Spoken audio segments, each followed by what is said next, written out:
Blog Talk Radio. 1, 2, that's calling for you. 3, 4, won't hurt no more. 5, 6, so innocent. 7, 8, daddy came too late. 9, 10, abuse again. Born to lose, I ain't never gonna win. I ain't daddy's little girl no more. I ain't daddy's little girl no more. Daddy's little girl was a princess, a sweet caramel complected mistress who played dressed up in mama's clothes and knew nothing of the evil that upon her life would impose. And why would she? Because she was daddy's little princess, his sweet caramel complected mistress, one demanding his love and affection, a queen in training deserving his protection. But daddy's path was one of deflection. He was more interested in leading the congregation, speaking from the pulpit of a resurrection and the day of Jehovah God's Armageddon, preaching and teaching to many from door to door, so that on the heated day of God's anger they wouldn't feel the scorch. But daddy should have focused instead on his own front porch, not realizing all the while his little girl had come under the watchful eyes of a pedophile, whose father in the congregation was also one of prominence, but also a man whose position in his son's extracurricular activities was one of reticence. Not that it would make any difference, because in any event, on April the 4th, 1988, beginning at 11:03 a.m., at 9 years old, wearing her new Superwoman bra, daddy's little girl left the world of innocence and knocked on the door of Cornea to enter into an area where she was forced to please a man orally. Do you feel me?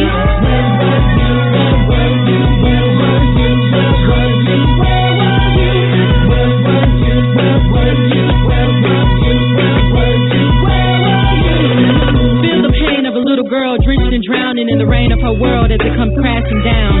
Gone the days of not knowing and imagining things serene and sweet, instead being chastised for having the audacity to bleed on the sheets. To tell someone, hell no, she can't be that bold, cause that told her, I'll kill your family in front of you first, then kill you before your body turns cold. So baby girl represses it, keeps that shit locked in tight, and tries to reassemble her life, putting back the shattered pieces cause daddy failed to protect his little girl. Instead becomes caught up in himself and the riches of the world, moves his family into a mansion, cause he wants his little girl to want for nothing. But if he knew his little girl well, he'd know what she wanted from him was intangible and not for sale. So to get his attention she rebels, becomes a G-queen, anything for daddy to notice, anything to be seen. But rosy-colored lenses block daddy's view and keep his baby girl in shadow, so that gangster life becomes what she knows. Lulled into a false sense of security, daddy's little girl thinks she's found real family, until one of her brothers smothers her with a pillow, while daddy's downstairs, perfectly unaware of the act of savagery, as he tears through her hymen, loudly taking any innocence she had left in silence. And from this a child of ebony beauty was born.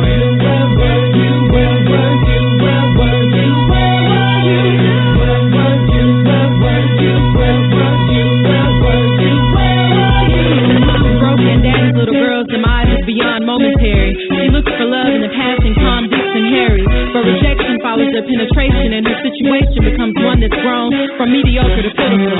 Robbed of her royalty, her worthiness, daddy's little girl loses sight, momentarily turned into alternative life, knowing deep down that her natural shit ain't right, but damn, she needs to feel something. The creator recognized the status for which his little girl was forced to live, so the ancestors whispered to daddy's little girl, revealing that she was the representation and reflection of him. Reintroduced to confidence, she recognizes that she is one of royalty, lays down her burdens of abuse, and like an architect, she reveals herself and is now a woman who commands respect. Miseducation of the Negro and destruction of black civilization gave her history and reintroduced her to self. That knowledge is wealth and reveals to her the real enemy, and her redeemed self-esteem rejects their European definition of beauty, and our king can't step to her unless he has the soul of a Bobby or a Huey. But daddy, his congregation and money chasing days left him one check away from poverty, karmic retribution for failing his responsibility. No matter how hard he tries, he finds it hard to look his little girl in the eyes, understanding it's too late to correct his mistakes. But as daddy's little girl, I still love him anyway. I'm still daddy's little princess, his sweet caramel complected mistress. But understand, when you see those walking in darkness afraid of the light, or if you just see streetwalkers selling their ass at night, before passing judgment, pause, because you know nothing about their life. Instead, focus on protecting your daughters, nieces, cousins, and other women, because not all stories about daddy's little girls will have a happy end, a happy end, happy end, happy end.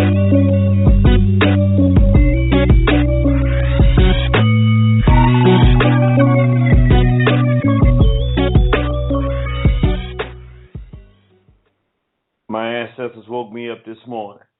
They say, son, you do know what time it is, don't you? I said, what time is that? They said it's wartime. So welcome to the war front, brothers and sisters. We're glad that you could be with us this October 27th. This Tuesday, October 27th, 2015, year of the white race. As you know, our normal programs are on Monday nights, but we just got back from a fantastic weekend in Toronto, Canada. Outstanding events. The brothers and sisters really were moved by what they heard. They already asking us to come back. You know, shout out to the GACN for all that they did to bring us out, all the hard work they put in. Shout out to Sankofa for letting us use the facility. Shout out to the Natural Room. That's a radio program out of Toronto. Strong Jamaican brothers and sisters doing some really good work, putting that roots reggae out for our people. Good message, good music, and good culture. So thank you for everybody that made that happen. Also, special shout out to Mayafa Sankofa, that Southside cat, putting in outstanding work. Came all the way to Canada from D.C. to be there with us. Also, much love to our brother Bomani Mayasa of United Front for being there live and in the house, and special thanks for our sister Mecca Ghali. Man, let me tell you, the clothing that she is making, man, I can't go anywhere without getting compliments now. I feel good, man. My little daughter saw me today and saw me putting on some Mecca Ghali clothes. She's like, Daddy, why you trying to be fly? What you mean trying? Get out of here. So anyway, we have our official international tailor / seamstress, Sister Mecca Ghali, and she be putting it down, brothers and sisters. So wonderful weekend, and since we were got back a little late yesterday, didn't know if I'd be on time, didn't want to schedule a program and have to reschedule, but we thought this was very important. So what I'm going to do without any further ado, I'm going to play this clip. There is some profanity in it, but I think it's worth playing because it's actually, I've been talking about doing this program for probably months, even longer than that. Actually, years it's been in the coming. I was talking about actually doing an event where people could come out and tell their stories. But we also talked about it on the radio, but blah, blah, blah. But let me first set it up and tell you, how I got into all of this race work. Of course, I was raised and exposed to a lot of this, but the thing that really put me on the path in terms of the homosexual or the pedophile, the white sex, I had a good friend in high school. She's an actual pediatrician, and she works with youth that have been sexually abused. But at any rate, we were best friends, at least at the school. And I was in Massachusetts, away from home at a boarding school, 10th grade. And we were so close that one day she told me, she had never told anybody this, but she sat down and told me that she had been raped when she was very young by a man, when she was a child. And I really can't explain the kind of feeling that I had. Only thing I can tell you is that I said, this guy's got to die, man. I couldn't even really process why. I didn't understand what a man would see in trying to rape a child. I just, it was the most vile thing I'd ever heard. And because this was my friend, it hurt like triple the amount. And the fact that she said she couldn't tell her father because her father was a hardcore Jamaican brother, he definitely would have killed him. She eventually told her brother, and he never said anything because she made him promise not to say anything. But I carried the weight of that for some years, and after she told me, a lot of women started telling me. And it wasn't until we got, years later that I started finding women that had told anyone else. Most of the cases, I was the only person that they had ever told. And, for most of the situations, the circumstances, the reason that I was the only one they ever told was because their father, they told their father, they knew their father would go to jail because their father would have killed the guy. Sometimes it was the father's brother who did it, their uncles. So in most cases, it was somebody very close to the family. And that eventually led into fighting white supremacy and the two merging, understanding that this was part of the whole system. So I'm saying that to say that this is very near and dear to me because it is a large percentage of why, probably 50% of the reason I am the person I am today and I do the things I do is because I've always had a natural inclination to think it was something wrong and perverse about sexual abuse. And with the sister telling me that, it just took it to another level and became a life mission. So I'm going to play this video. It's about 8 minutes. And what we're going to do after I play this video, we're going to come back to our phone lines. And then everybody on the line who wants to tell their story, I want you to hit 1. If you're not interested in telling your story tonight, don't hit 1, because I want everybody that wants to tell their story to hit 1. Hit the number 1, and that'll put you in the queue for me to come to you. And then I'll come to you and let you tell your story. And then we'll go through all of our other callers. But I want to make sure that brothers and sisters who want to take this opportunity to get this thing off their chest, you can remain anonymous. You don't have to give your name. If you want to give the name of the person, I would say the only thing we ask is not to say the last name. If you want to say the first name, that's fine. But because, of course, we weren't there and to deal with liability issues, we do not want you to say the first and last name. So if you want to say the name of your perpetrator, you can. Just say the first name, and you do not have to give your name. But I'm going to play this clip. Like I said, it's a little bit of profanity in it. But Brother Thorough, that always calls in, that has this program, Field African Radio, he called in, and he didn't call it. He sent me this video. And I watched it, and I'm glad I watched it, and it moved me to say, I'm not going to wait any longer. It's time to do this program. So I'm going to play this clip, and then we're going to go right to our phone lines. Again, brothers and sisters, if you're interested in telling your story, please hit the number 1 at this time, and then we'll have you in the queue. Let me go ahead and play this here. January 2008 was the day that I approached my 9-year senior brother because I was afraid that I was pregnant. I was unable to admit this to my parents, so I reached out to him. I trusted him.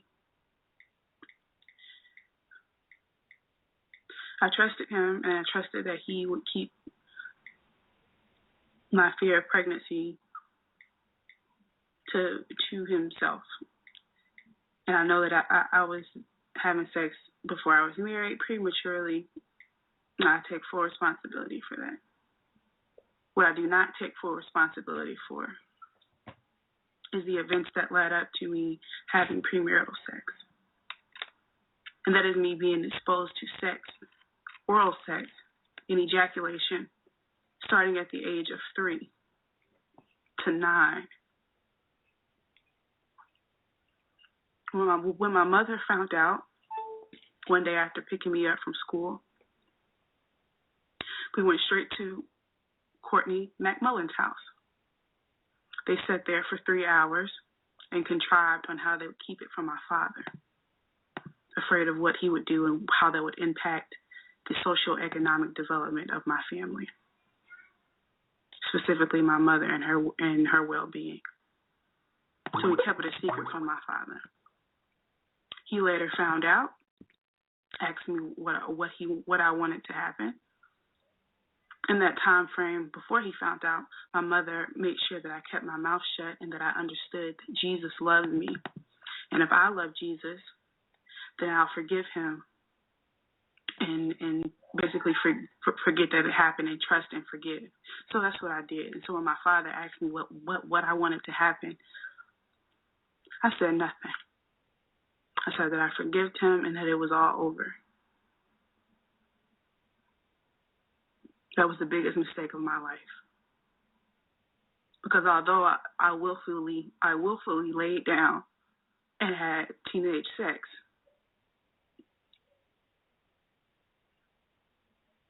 I oftentimes wonder how different my life would have been had I not been exposed to a penis at 3 years old. With a teenager to young adult that was 9 years my senior.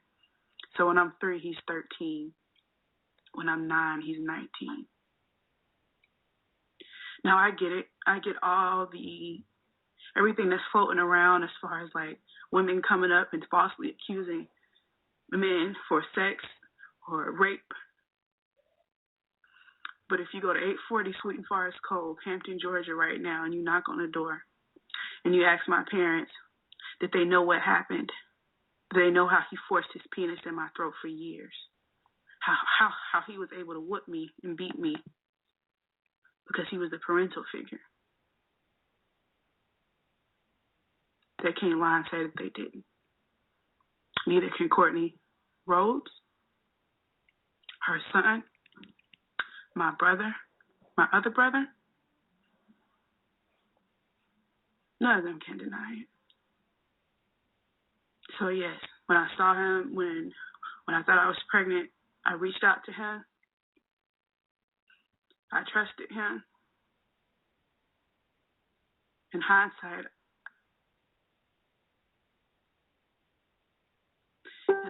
I wish I would have never had consensual sex with anyone.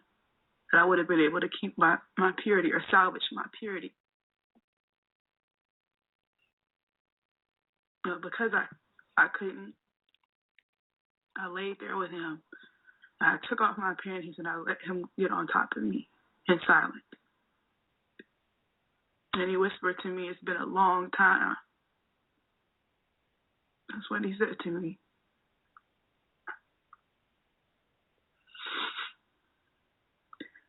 He stole things from me I will never have back. Never. Every day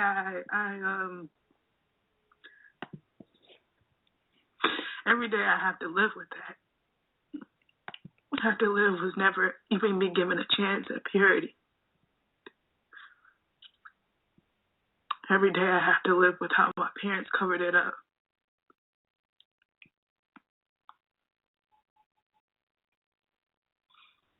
How I was labeled the prodigal son because I left.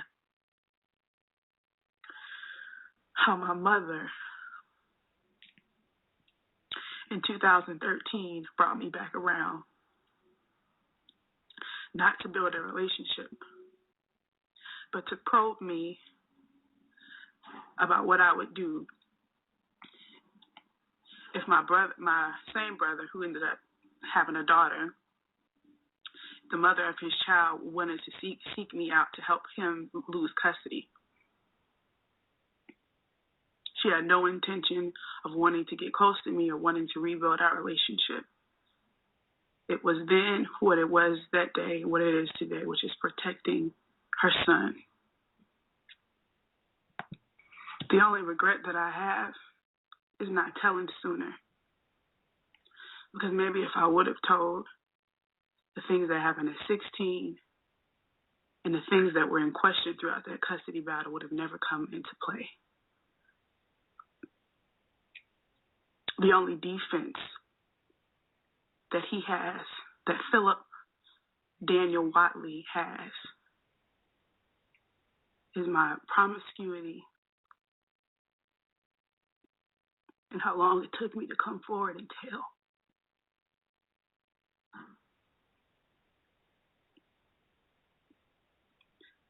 And oftentimes I wonder, the very thing that is used against me and what discredits me, I wonder would he even have that to discredit me with if he wouldn't have shoved his fucking dick down my throat for years or rubbed his penis against the outside of my vagina at 16. I wonder would he have that same stick to beat me with.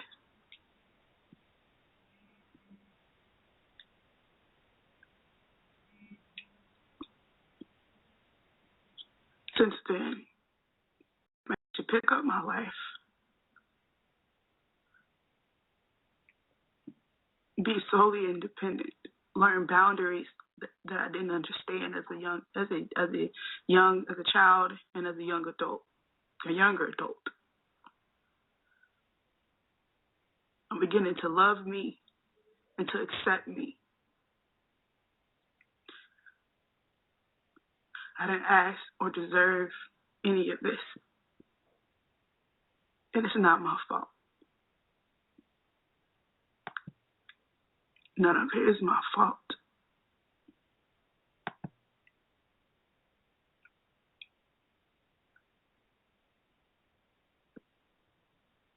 Now, I know that's a very touching story, and we don't know the name of the particular sister that told that story, but it's a story that's so so common in our community for women and men that we really think it's time to begin the process of repairing the condition of our community. And we really believe that we can only do that by, instead of hiding it and trying to pretend it doesn't exist and talking about healing without really dealing with it, we believe that the healing begins with first acknowledging what's happening, where we as men have gone wrong, letting our women and men and brothers and sisters and children say what's going on openly and boldly so we know what's going on, clear the air, and then fix the problem. So tonight we're going to start again. If you want to tell your story, please hit number 1. If you are not telling a story, do not hit 1 tonight. Usually you can hit 1 and come up in the queue, but we want to get the brothers and sisters who want to tell their story. Again, brothers and sisters, you do not have to give your name. This is one night we will make an exception, even with the praise Nat Turner, glory to Garvey, long live the spirit of Dr. Khalid Abdul Muhammad. Because of the nature and the importance of this, if someone has an issue with that particular thing tonight, this is one night where we will give a pass. We really strongly believe that Brother Nat Turner and Brother Garvey and Dr. Khalid Abdul Muhammad would want us to give our people that floor even without that greeting, because they were warriors, all of them, in their own right, and they would want this to be fixed. And we sure that during their times, each of them had to fight those things amongst their people during their time. So this is something that needs to be done. So without any further ado, I have some people in the queue that have hit the 1, and I'm going to come to those phone lines now, and I'm going to ask you to let me know if you want to tell your story, and then we'll take 10 or 15 minutes to tell your story. I'm not going to rush anybody, but we don't necessarily want anybody to have to relive the whole entire experience, but we want to talk honestly about what's going on in our community. So I'm going to go to my phone lines now. I'm not even going to call out the last 4 of the numbers. When I click and open your line, it'll say that your line is open, and then I'll ask you if you want to tell a story, and then we'll go from there. So I'm opening the line now. And praise Nat Turner, glory to God. Matter of fact, tonight what we'll do, I'm going to give the greeting, but no one else has to give the greeting tonight, because we want to.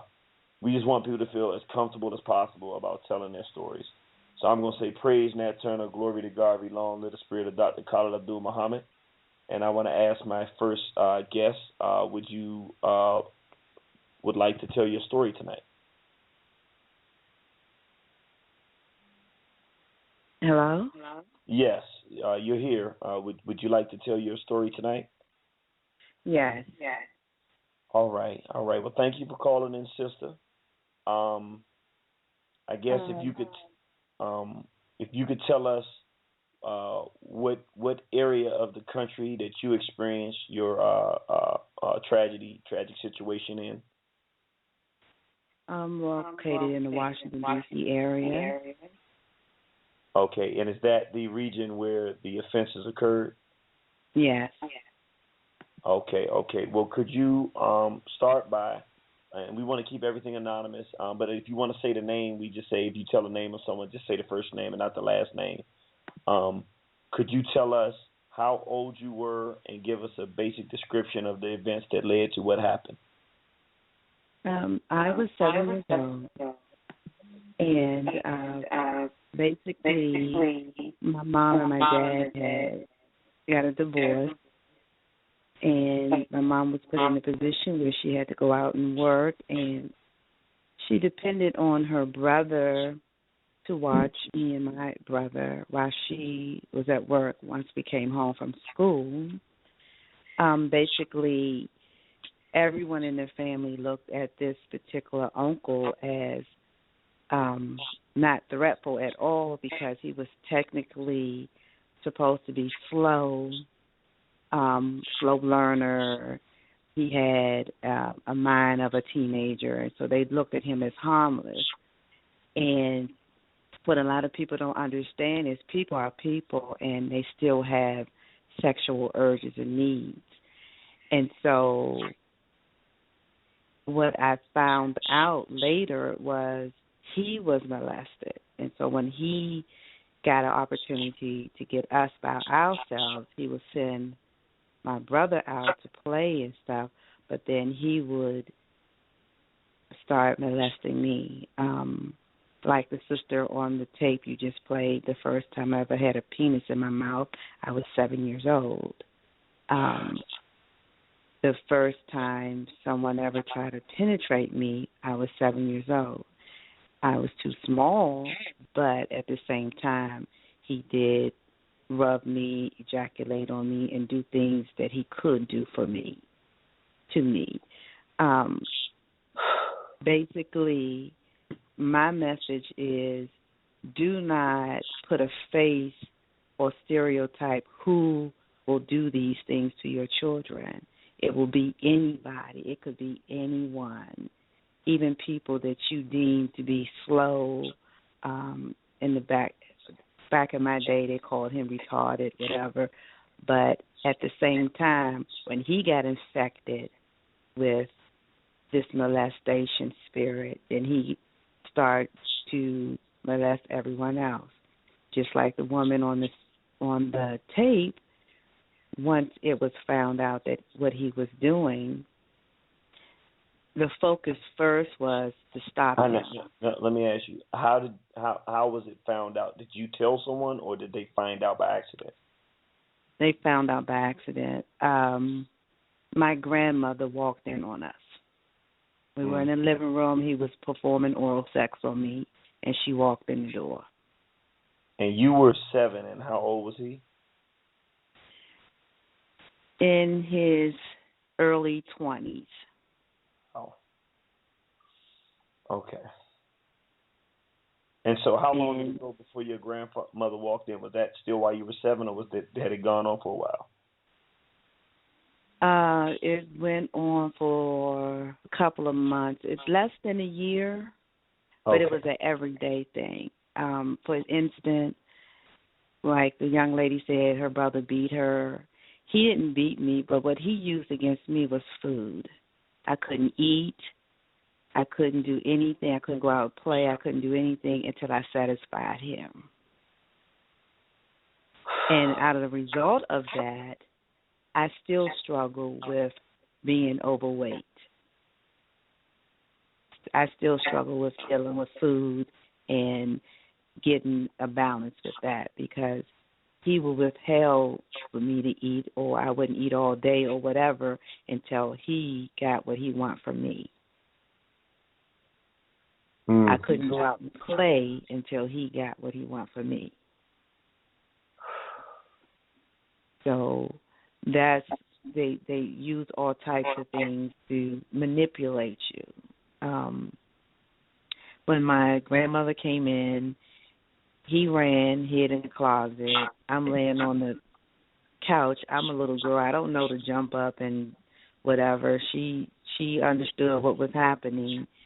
And when my mother and everyone came home, as a little girl, what I remember was I started people fussing. It was because of me, my family, and not getting along.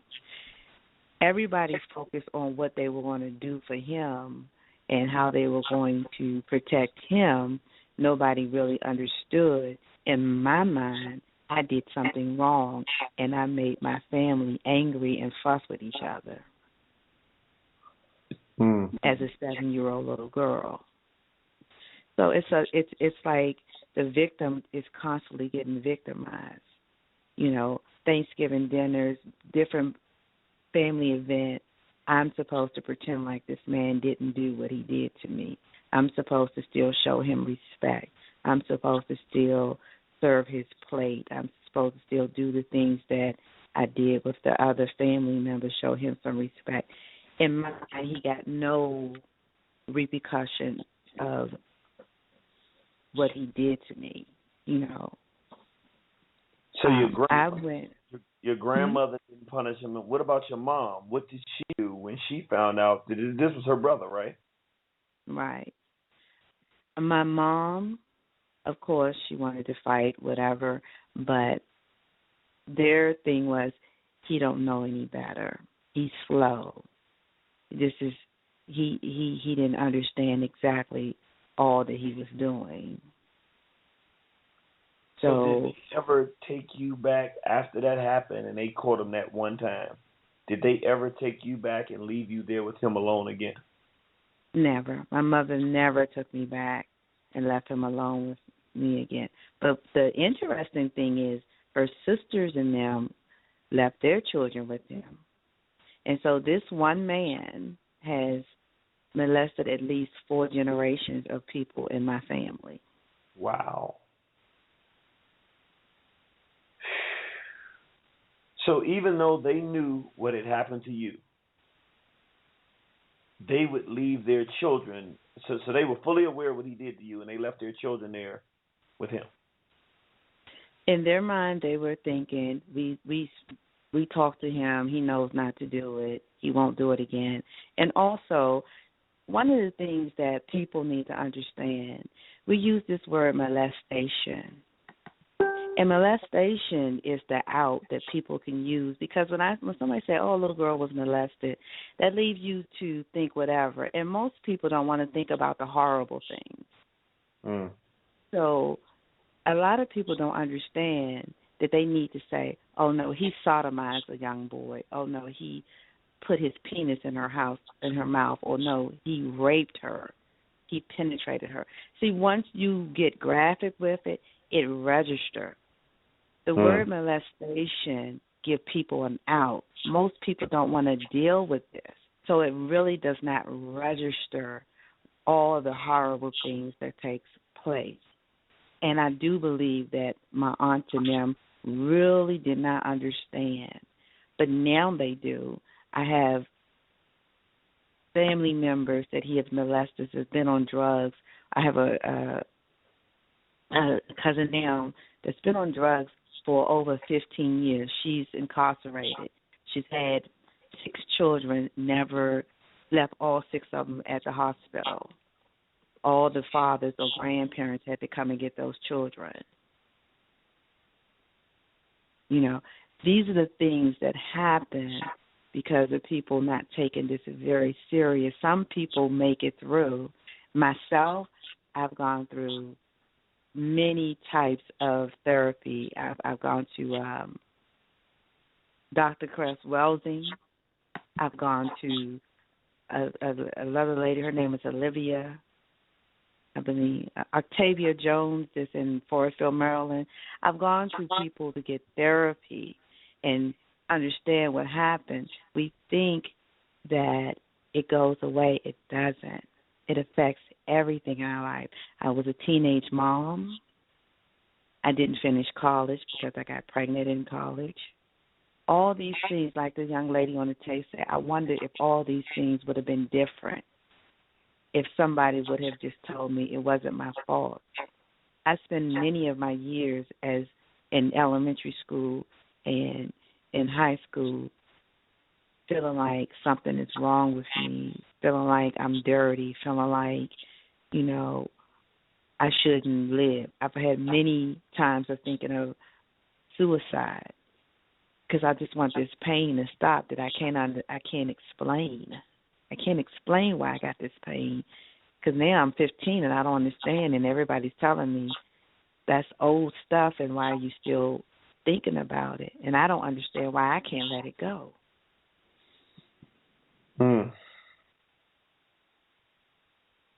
You know. When did you begin to get to the point where you began to recognize what had happened, that it wasn't your fault, and begin the recovery process? My late 20s, early 30s. So I lived a life of reckless behavior. There are parts of my life that I can't even remember. I've had people come up to me and it's like, oh, you remember me? You know, you and I did such and such and such. I don't even remember the person. I have blackouts in my life because I was merely existing and letting anything and everything happen to me. One thing that my therapist said to me, which I never heard before, she said some people have high self-esteem, some people have low self-esteem, but when people are raped and go through some of the things that we went through, they end up with no self-esteem, zero. It does not exist for them. So you So saying that's why it's lower than having low self-esteem. You saying the self-esteem disappears. They don't feel like anything. right, you're numb. You have no self-esteem. That's not even an option for you, for some people. That's why you can see people out here on drugs and stuff. Because of what happened to me, I've started groups. I've talked to other ladies, and I just wrote down a few things just to let you get an idea of how versatile this thing is. I tell people, they say money is the root of all evil. I think molestation is the root of all evil because every evil you come up to is going back to sexual molestation. Majority of it. Every person in jail, every person that's raping people, most of them have been molested themselves. It's a vicious cycle. Let me do this. Breeds all types of other stuff. I'm sorry? I'm sorry, I have to write that down. That's one of the most profound things I've ever heard in my life. Sexual abuse is the root of all evil. Wow. I got you. Yeah. You go to jail, 99% of those people have been molested. The killers, the angry children, the robbers, a lot of them have been exposed to, or somebody in their family that they love have been exposed to this sexual molestation, this rape, this sodomizing. But I wrote down a couple of things because I called these people and asked them, was it okay for me to just give a blurb of their story?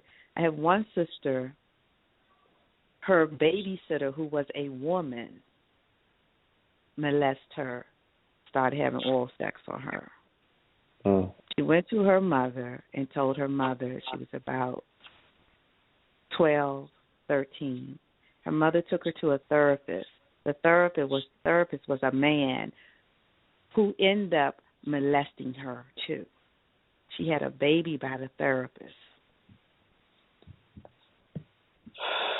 One thing about predators, they can sense when a person is wounded. It's just like you see in the animal kingdom. They can see who the weak ones are. This girl ended up having a baby by her therapist. So I always tell women and men, at least go to a person that can kind of relate to you. If you're a black woman, try to go to another black woman or a woman of color. If you're a black man, try to go to another black man or a man of color. And it's not a racial thing. It's a thing of it has to be somebody that can relate to what you're saying more than just being professional to you. They have to be able to feel that thing in their gut so they can really help you. But this same girl, she ended up having a baby by her therapist. Mother took him to court. They got child support and all this other stuff. She had twins after this child. And the father of the twins molested the first child and the twins. The therapist? No. The father of the second father of the twins. She had one baby, her first child. She has 3 children. Her first child was by her therapist. Okay.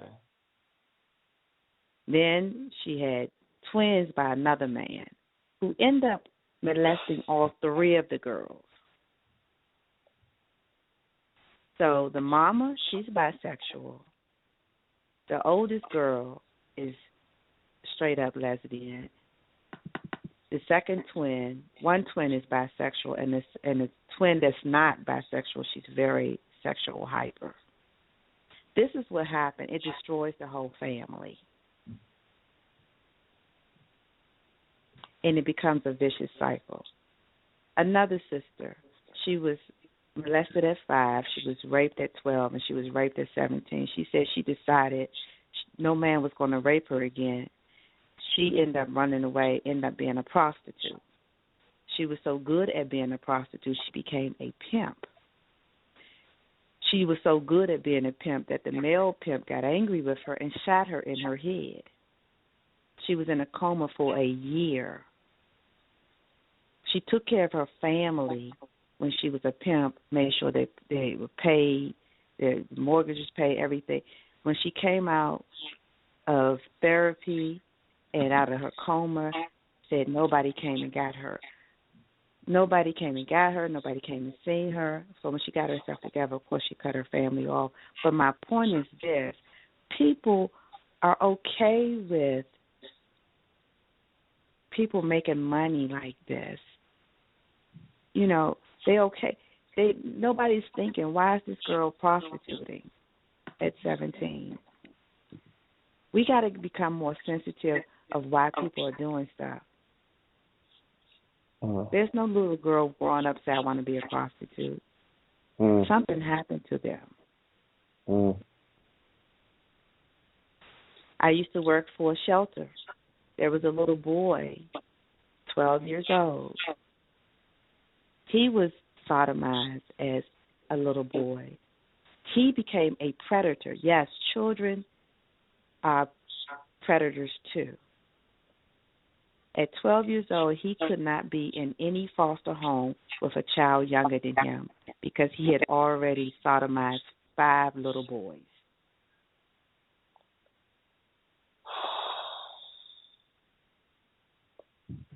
This is what we're dealing with, y'all. Don't stereotype anybody. I'm not trying to scare anybody, but I want people to understand. Get in touch with your children. Pay attention to what's going on because a predator can look like anybody. The last one is, I know a sister, she got raped at 9. She had her first child at 13. By the time she was 35, she had 19 children. She had a child every year. She has none of her children, and she's on drugs as we speak. All of her children in foster care.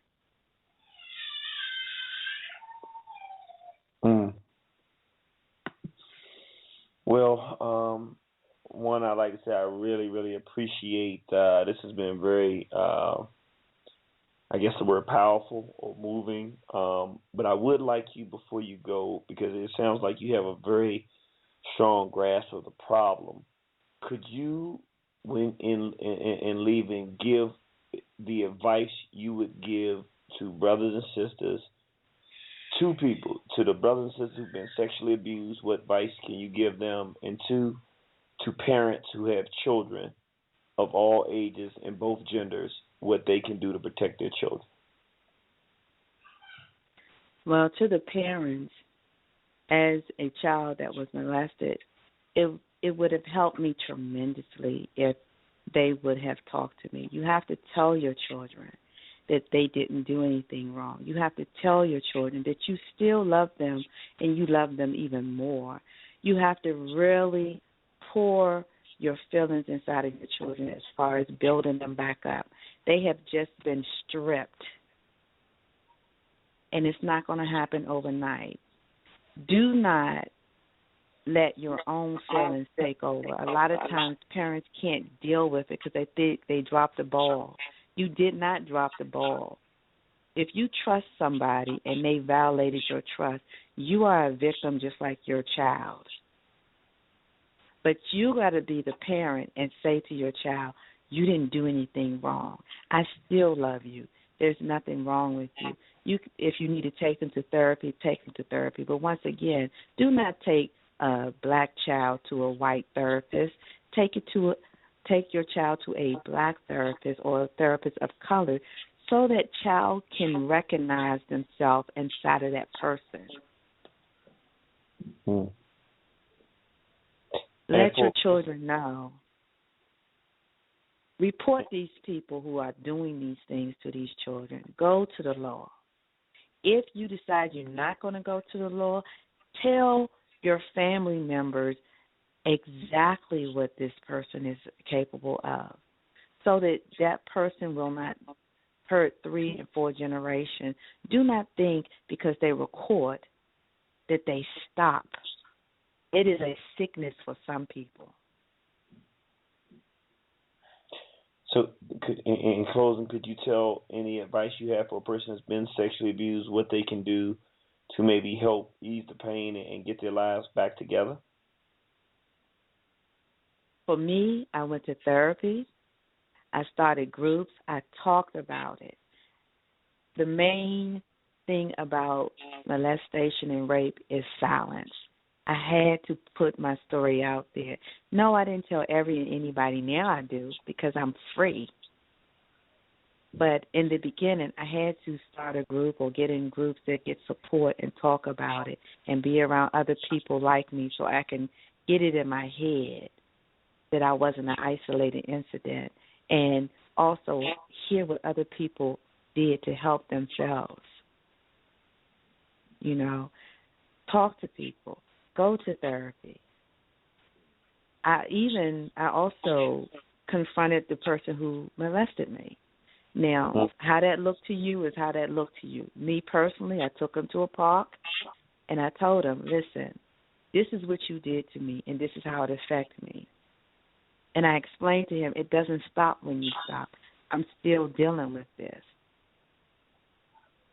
And if I ever find out that you're doing this to anyone, I'm going to call the law on you. And I made it very clear to him, I'm serious. I'm going to call the law on you without hesitation. So when Thanksgiving comes or any type of family functions come, you need to step to that person and say, hey, what you playing with these children for? What's up? What's going on with you? You need to make it so that when he is or she is in your presence, they need to know that you are watching them. And you will do what you need to do, even if that means make a ruckus. One Thanksgiving, everybody was angry with me. You still living there? You still this? You still that? And I said, yes, I am.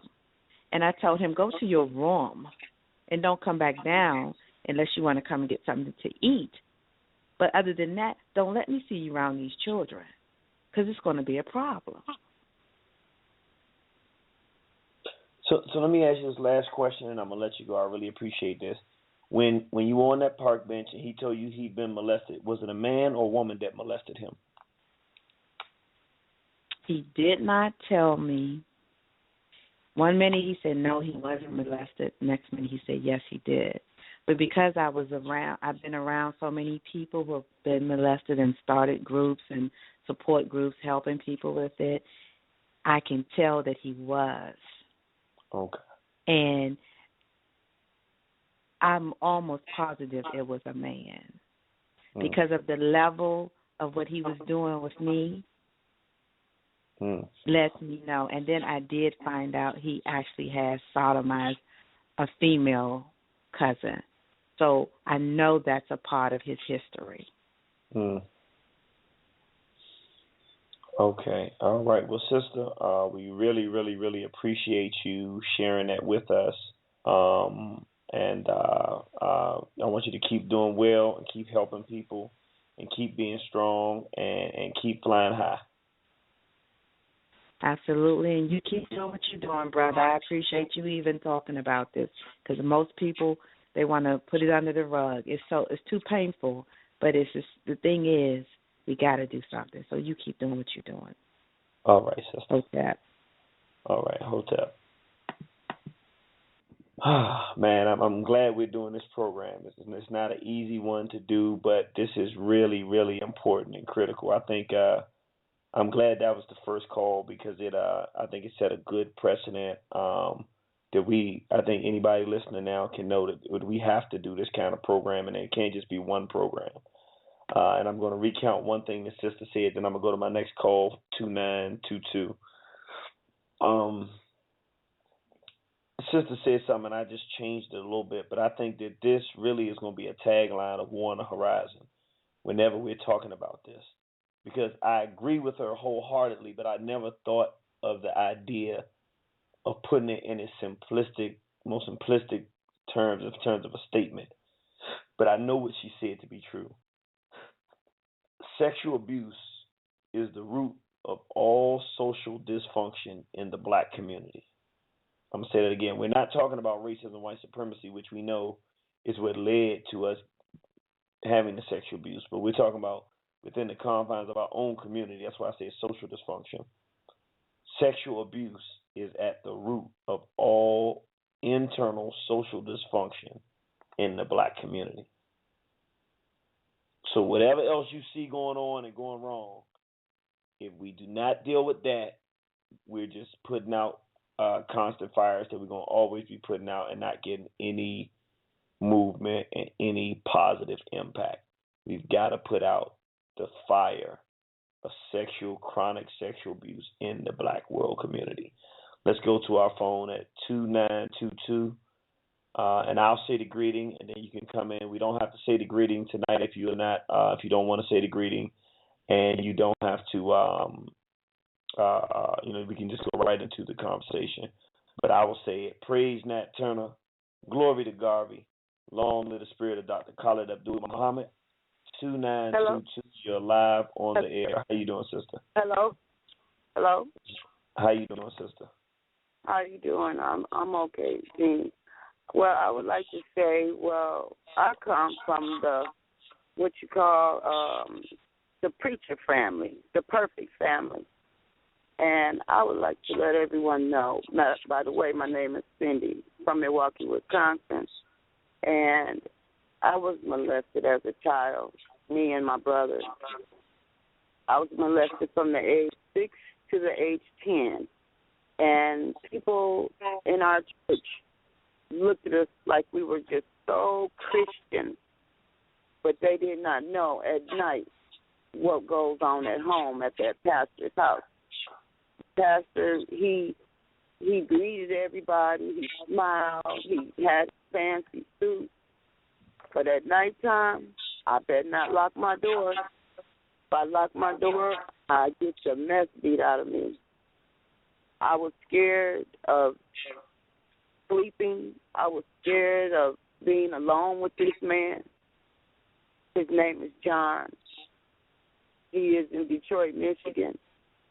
And I would like to say that he hasn't destroyed my life, but I just want to reach out to this man one day and ask him why. Why did you do the things you did to me? Because I never asked for that. I never asked to be beat. I never asked to sneak around and have to ride down the street in the car with you while you play inside of me with your fingers and make me bleed like I was on my period at the age 6. I didn't ask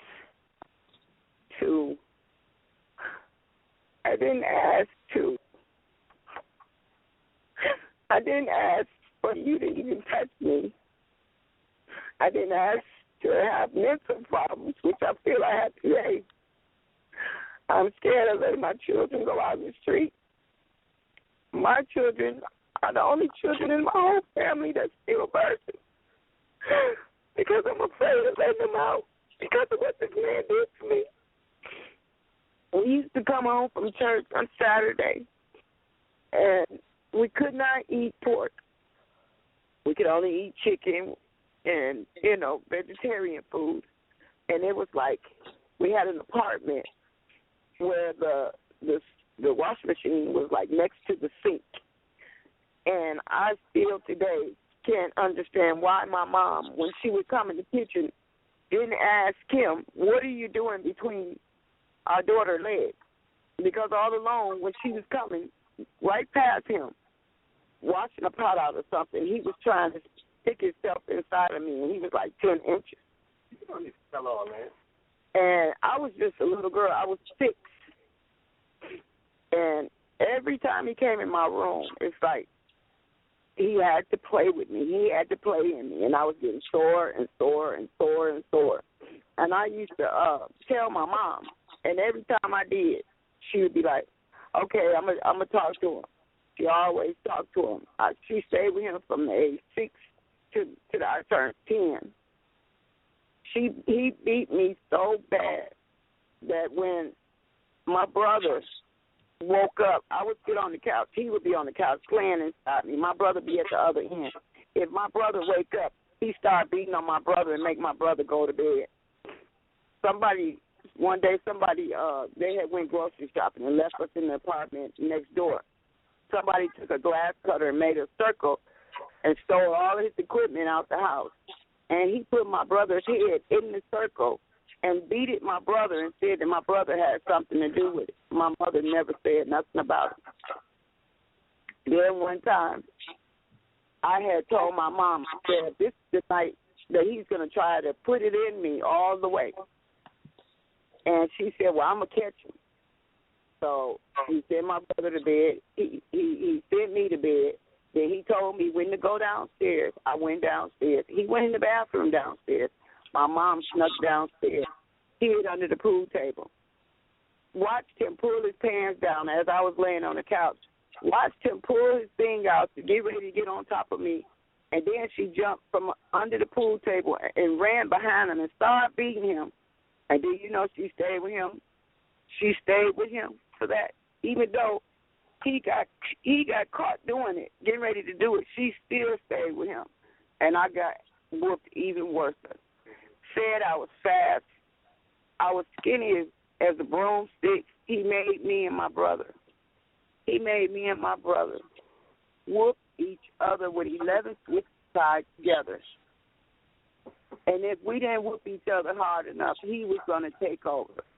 I love my brother today has a problem with beating on women. I have a problem with trust. I now today, as a child, I was habitual runaway. She met another man when she finally left him. She met him, and he was an alcoholic. He was on drugs. He used to beat us, too. So I said, when I get old enough to leave, I'm leaving. And when I turned 14, I lived on the streets as a prostitute. Been raped so many times. Been beat. I have 14 children. I have 9 girls, 5 boys. One of my daughters died. She was 23. She had diabetes. But what this man does to me is something that I would never, ever, ever forget in my life. And every time I pass that church, I hate looking at that church because people don't know that even in that church, when we was alone, or if he caught me in the church in a room by myself, there he go again. And I tried to contact this man a few years ago because he has children by my mom. And I wanted to let his wife know that if you have children, watch out for them because he's a monster. And I'm going to say in 1991, this man, I talked to this man on the phone because my brother's leg had got burnt up. And he asked me, was I that same little girl? And my mother was on the other line listening. And he said that he wanted me to move to Detroit.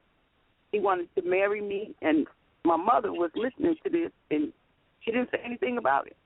And he asked me, did I still have those 2 ponytails?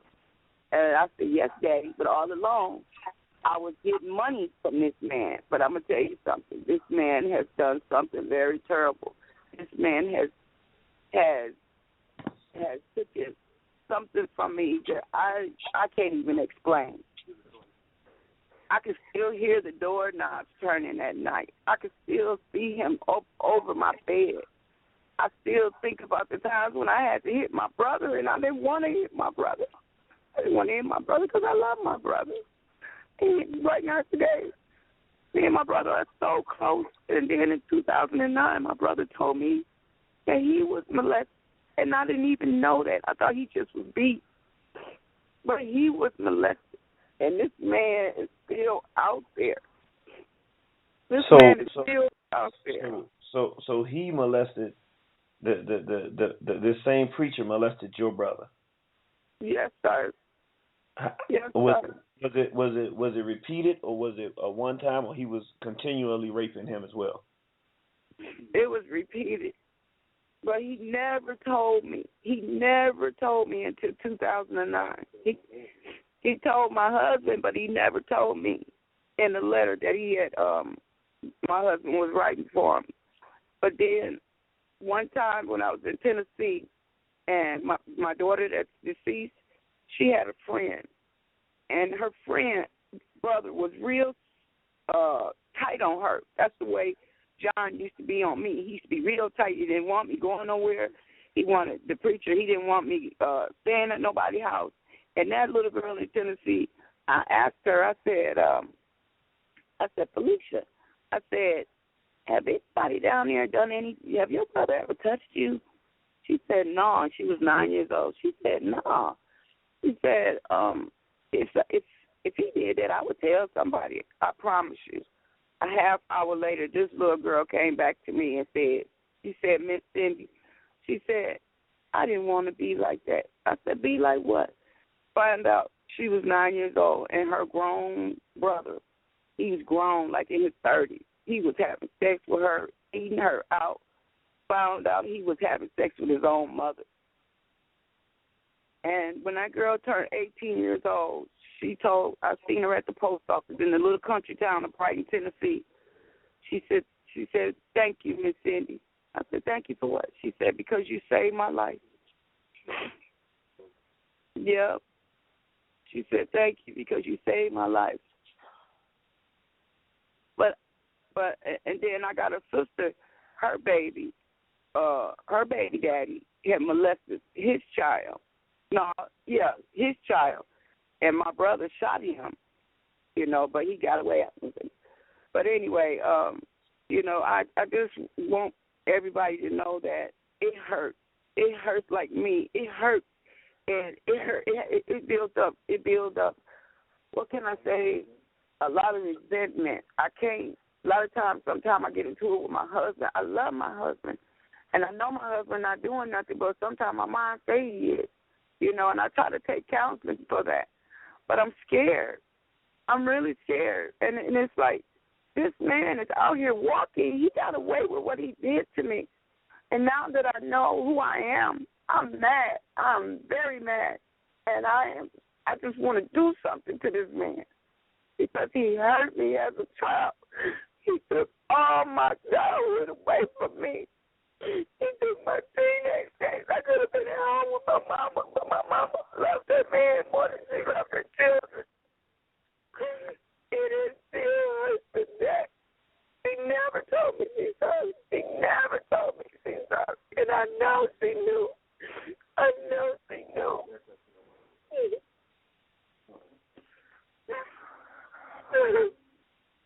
Oh, excuse me, brother. She's breaking down right now, man. She's breaking down right now. She had to get off the phone. Okay, brother. All right. Well, we appreciate that. And let me just let you know this. I'm going to make some calls, all right? Now, okay. I'm going to make some calls, and what I'm going to try to do, I'm going to see if these brothers will get with. We can get a little team together.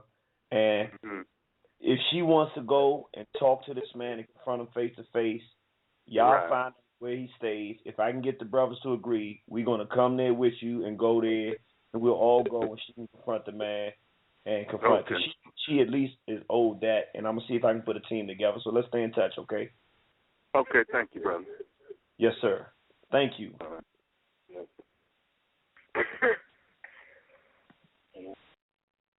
Yeah, man.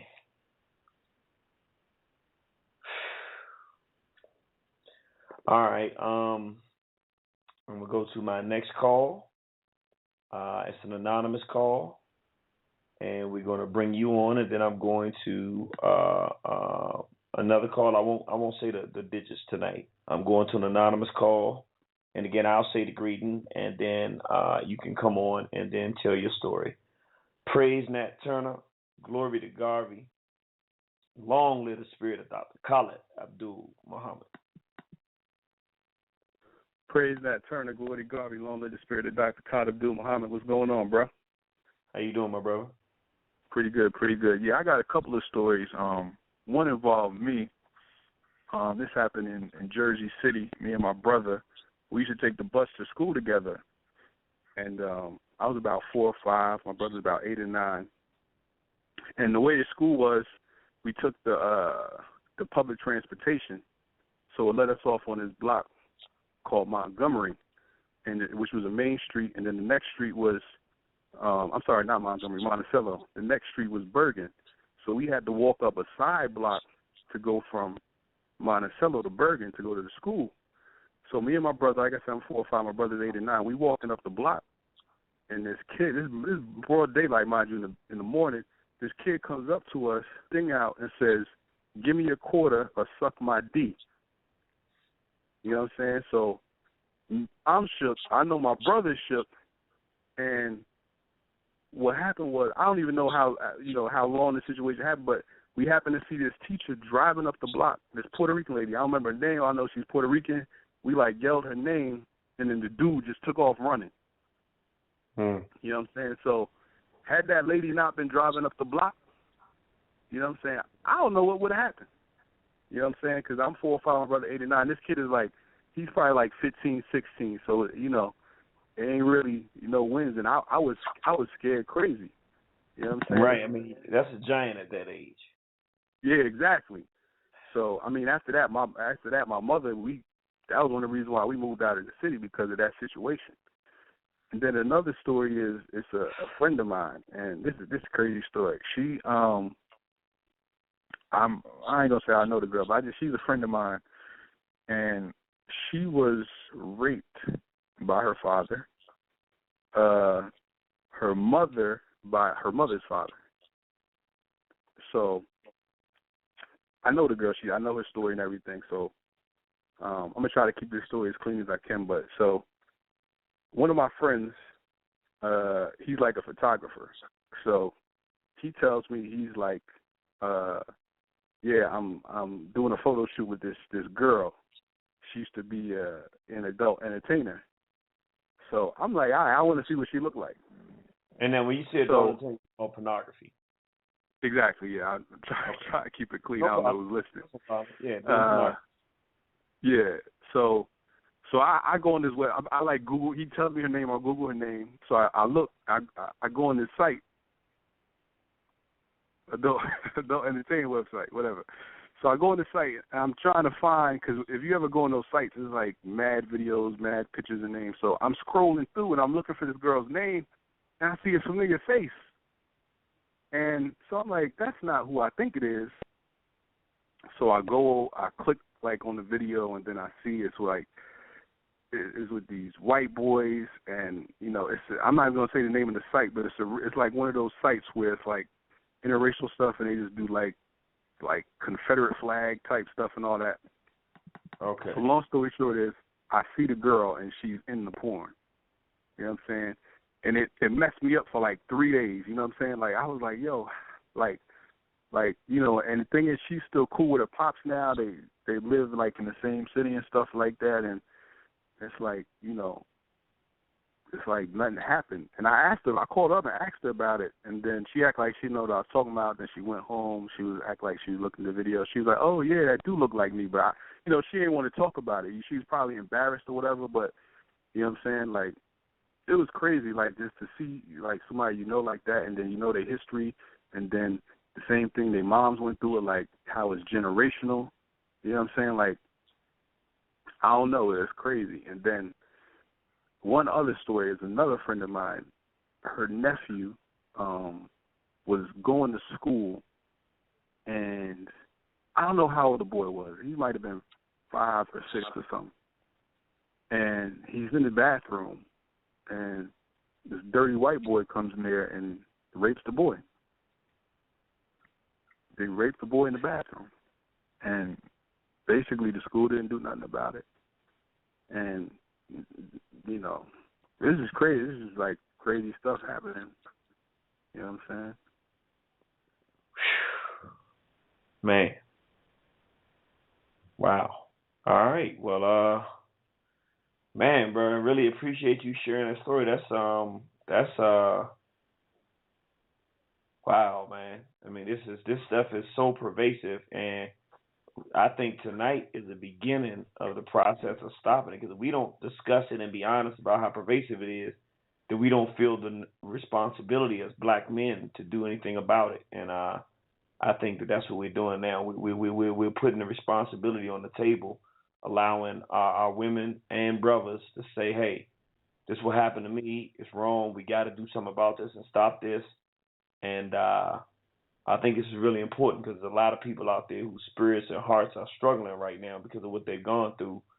And we can give them some life by organizing and preventing it so that they know that it won't happen to their children and grandchildren because of what we do today. So really appreciate those stories, brother. All right, man. Thanks. All right. Take care, soldier. Take care, bro. Wow, I'm really proud. Even when the brothers can call up too, because I know it's very difficult for brothers to talk about this kind of thing. I'm gonna tell a quick story, and I'm gonna let get to my next call. I actually remember being, I think it was about 14 or something like that, and we lived in Mulberry Plaza, which is in Washington D.C. And there was a guy in the neighborhood. I always hated this dude, man. I don't know why, but he was a bully, and I didn't like him. But we was close enough in age, so I guess this is what he was into. But he couldn't have done nothing like that to me. We were too close in age. He might have bullied me, but he couldn't do that. It was like he might have been a year or two older. It wasn't enough age difference for anything like that. But I remember there was this little boy that used to come around. He must have been like 5 years old or something. And whenever he would come around us, I would get this creepy feeling. And we would just run him off. Get away from us. Get away. Because he would like come up real close to us. And it was just this weird feeling. And when it happened, I just remember how I felt. But because I wasn't sexually active, I didn't understand what was going on. But I remember one of the brothers came and said, one of the brothers in the neighborhood said, yeah, such and such made that dude, suck his whatever. And so then, and looking at hindsight, this little boy had become homosexual because he was being molested. And the dude in the neighborhood I ain't like was the one that had did it. Now, I'm not saying he was the first one that did it, but he had did it because he had told the other people that he made the little boy do that. I remember that situation, and I didn't know what a pedophile was per se, but I knew that I didn't like the dude anyway, and it always gave me a sick stomach and feeling in my stomach whenever I saw that dude after that. And I forgot about it years later, and then I seen him one time, and I was like, oh, man, it's good to see the brother, because, these dudes from way back in the day. And then one day I was driving. I said, wait a minute, I remember why I didn't like this dude, and I remembered that story. And I haven't never, found out if he got children or nothing like that, but I'm like, I'm sure he's still doing the same kind of thing because this is how they are. And this stuff is all around us. I was fortunate to never directly face sexual abuse, but when I think back in my history now, I saw things that was there. I'm going to tell you one more quick story, and then I'm going to go to my phone line. When I was in 5th grade, I'm not going to say the name of the sister, but she used to sit next to me in class. And we used to always have these. This is the first time I ever heard anything about sexual abuse in real life. We sitting there, and we talking. And, as a child, saying the word sex, it's like, ooh, because, you want to say it, but I ain't know nothing about no sex. I didn't know how or what, But I was like, yeah, and I'm talking sex or something. And she looked at me and she said, I know about sex. My uncle had it with me. And I never forget all of my wanting to be cool and know about sex. I choked. I got quiet. I shut up. I started doing my work. And I had nothing else to say about that because I knew something was wrong with what she said. And I knew it was very wrong. But I didn't know what. And I had forgotten about that. I mean, literally, we're talking 5th grade. I forgot about that statement until I was about 23. I was in the Mirage and chapter 3 and going to the club. And I saw the sister. I said, hey, what's up? And then it just flashed to me, and I remembered that. And she looked just like any other sister in there. And I was like, wow. Serious stuff, brother and sisters, we got to do something about. Let me go to my phone line. Praise Nat Turner, glory to Garvey, long live the spirit of Dr. Khalid Abdul Muhammad. Come on in and talk to us and tell us your story. Praise Nat Turner, glory to Garvey, long live the spirit of Dr. Khalid Abdul Muhammad. Like, I feel like it's my duty to just tell my story because I'm a dude. And most men, it's just,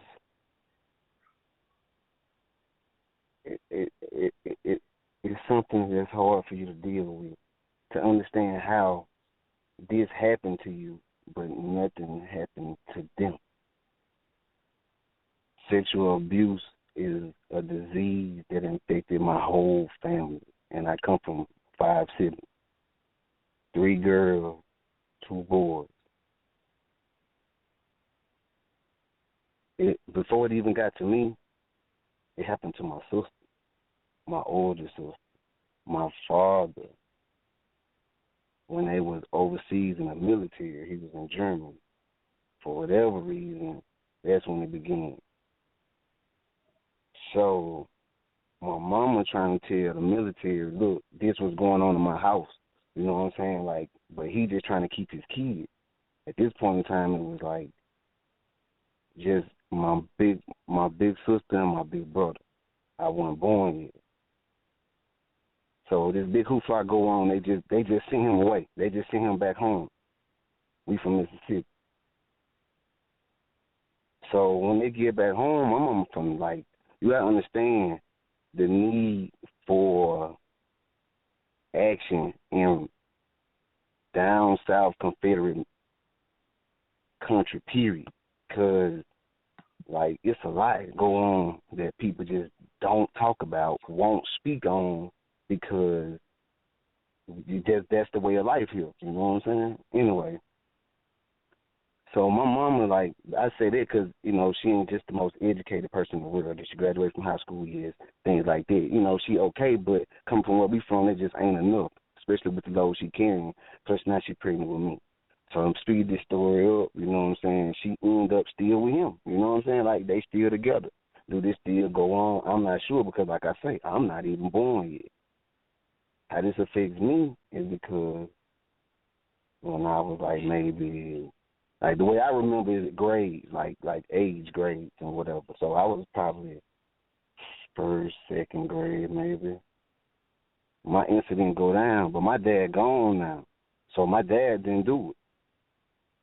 Only other male in my house at this point in time is my older sibling. You see what I'm saying? 5 years older. We used to bathe together. And the way the incident went down, I kind of just always, like, I looked at it like I participated. But as I got older, I knew, like, bro, if you was first grade, you was this old. Man, you didn't really know what you were doing. Anyway, that go down. Cool. It wasn't, not even knowing it was right. When it started going down, I just knew it wasn't right. So that's how it stopped. Cool. It happened again. Same situation. Super uncomfortable. Like, bro, get on, man. Like, you ain't right. You know what I'm saying? But the situation that just let me know, like, a person that'll do that is see, is like, I got 2 siblings under me that's female. One 3 years under me, the next one under her 5 years under me. A lot of these stories sound the same because they use the same tactics. It's the same situation. My mom, because I don't got no dad, she on the grind. She working. She putting in work. So we are left with him as the person that's the supervisor. You know what I'm saying? Like the person that's old enough. So at this point in time, I'm older. So like, I'm probably like 9, 10, maybe. Split us up by giving us chores. Like my mama gonna make sure that their house clean, so he split us up by giving us chores. I hated dishes. He'll put me in the kitchen. I'm on the dishes. He can split them up. They doing this shit in the back. They doing this stuff in the back of the house. Someone told me to go in the back of the house. I walk in the back of the house and I got to get this man off my little sister, bro. So I called him like, come out of there. I look at this man. I cuss him out, bro. Like I'm a kid. Like I'm not even supposed to talk to this man like this, but I just. That's all I could do. The situation that bothered me the most with this man, with me and him, is the time, like, he used force. And doing that like that. So the craziest part about this is my mom, she worked for the state to work with children like this. So I would think you're trained to identify, first of all, because, one, your oldest offspring has already dealt with it. So, like, certain behaviors and things, like, you should, like, you work with it. Like, this is an all-day thing for you. Like, you put more time in with that than you do with us, so I'm thinking you should be able to identify. So it's so odd that it came together like this one day. I was watching one of those weird Lifetime movies or whatever, and it's just me, my mom, and my brother. We in there. And it was a movie about molestation. And if y'all ever seen an elephant sitting in a room, it was sitting in there. And my mama looking at me like, you want to say something. I ain't say nothing because you got to understand, we already going through it. So I don't want to split my family up. I'm seeing how these movies go or whatever. I ain't trying to be on the news. I'm a dude. Like, I'm a real man. Like, I ain't no, and I don't want these homosexuals to use incidents like this to say this is why I'm that way. I can understand how it can lead you sexually confused, but not just straight on that way. Because I myself done walked that walk, you feel me? Never engaged in homosexual behavior. But knowing the mindset of a person that's been tainted like this, because I walked this walk. So, basically, make a long story short, how I come out to my mom, my aggression level is real high. It can be, but I know why now, you know what I'm saying? The person that did this is, I'm black sheep, this person is the highly, looked at person in the family. But anyway, I come out by incident where I done lashed out on somebody. My mom come check on me because it was completely unnecessary. So when she come check on me, she like, I'm going to call him and I'm going to tell him. And it flipped the trigger. And I ain't never talked to my mama like that, you know what I'm saying? So I'm like, him? Like, you love that dude, don't you? Like you think that is like the dude that I should look up to type shit, but you just don't know. So that what made her just really put on me to just let that information out to her. So she, like a mom should do. Let me ask you a question. I just want to be clear. So you saying she was going to tell you that you need to talk to your brother, talking about your brother, right? Right, but I'm like 21 years old now. Like, I ain't no kid no more. Like, you know what I'm saying? Like, I'm making my business to be the opposite of him because I don't want to be nothing like that because in the sense of watching movies like those molestation movies, I always tell you things like you will turn into like them. So that was like my biggest thing. I was afraid of myself. I never wanted to be like that. I never wanted to be like that. Let me ask you this. Was there any pornography in your home? I got exposed to pornography when I was young because cousin would give my brother, like my older cousin, like he's straight, you feel me? But he going to holler at girls. Now he got my brother with him, but they trying to keep me in the house so I won't do nothing bad. My uncle had like one of them old radios that sat on the floor. It was like long as a couch. But if you lift up the little record player, it was full of porno magazines. So they used to just show me all them, and I used to just look at them. So I've been exposed to porn. So let me ask you this. Do you know how your older brother got to become a sexual abuser? Was he exposed to something similar? Did somebody like you gotta understand? You gotta understand me when you say that to me. It's hard for me to believe him because I'm in my mindset on this. I'm like, bro, listen, if that happened to you, why would you do it to me? You know how it made you feel, bro. So like, don't be that weak, bro. I'm all you got. You were supposed to protect me from him. But, like, he wasn't even there, and you became him to me. So, like, I got zero respect for you. Because you my older brother. Like, the word brother is like, I don't look at that word like most people. You know what I'm saying? Like, blood don't necessarily make that for me. I know people that's better to me that ain't no kin to me. Then, anyway, we're going to go past that. Like, check me out on this. What you do is very important. I'm done, bro. Can I ask you one question before you go, brother? Because this is, first of all, all, listen, I answer any question you want to ask me because I want other real men to hear the pain that another man go through, and I know you go through it too. So if it has happened, just know it don't make you less than a man because I'm always man all day. Yes, sir. Yes, but sir. I'll answer any question you want me to answer. Yes, sir. I want to first commend you on calling. This is a very, very extremely brave thing to do because most brothers wouldn't have the courage to do it. And I'll be honest, I don't think that I don't know, but I can imagine I wouldn't have the courage to do it. So I'm really, really proud to call you a brother. I got a few questions for you. One, and you may not know the answer to this, but what accounts for you never going in the direction of thinking that you're gay or molesting a child? What accounts for that? Actually being involved in it. Like, knowing how it made me feel as a person.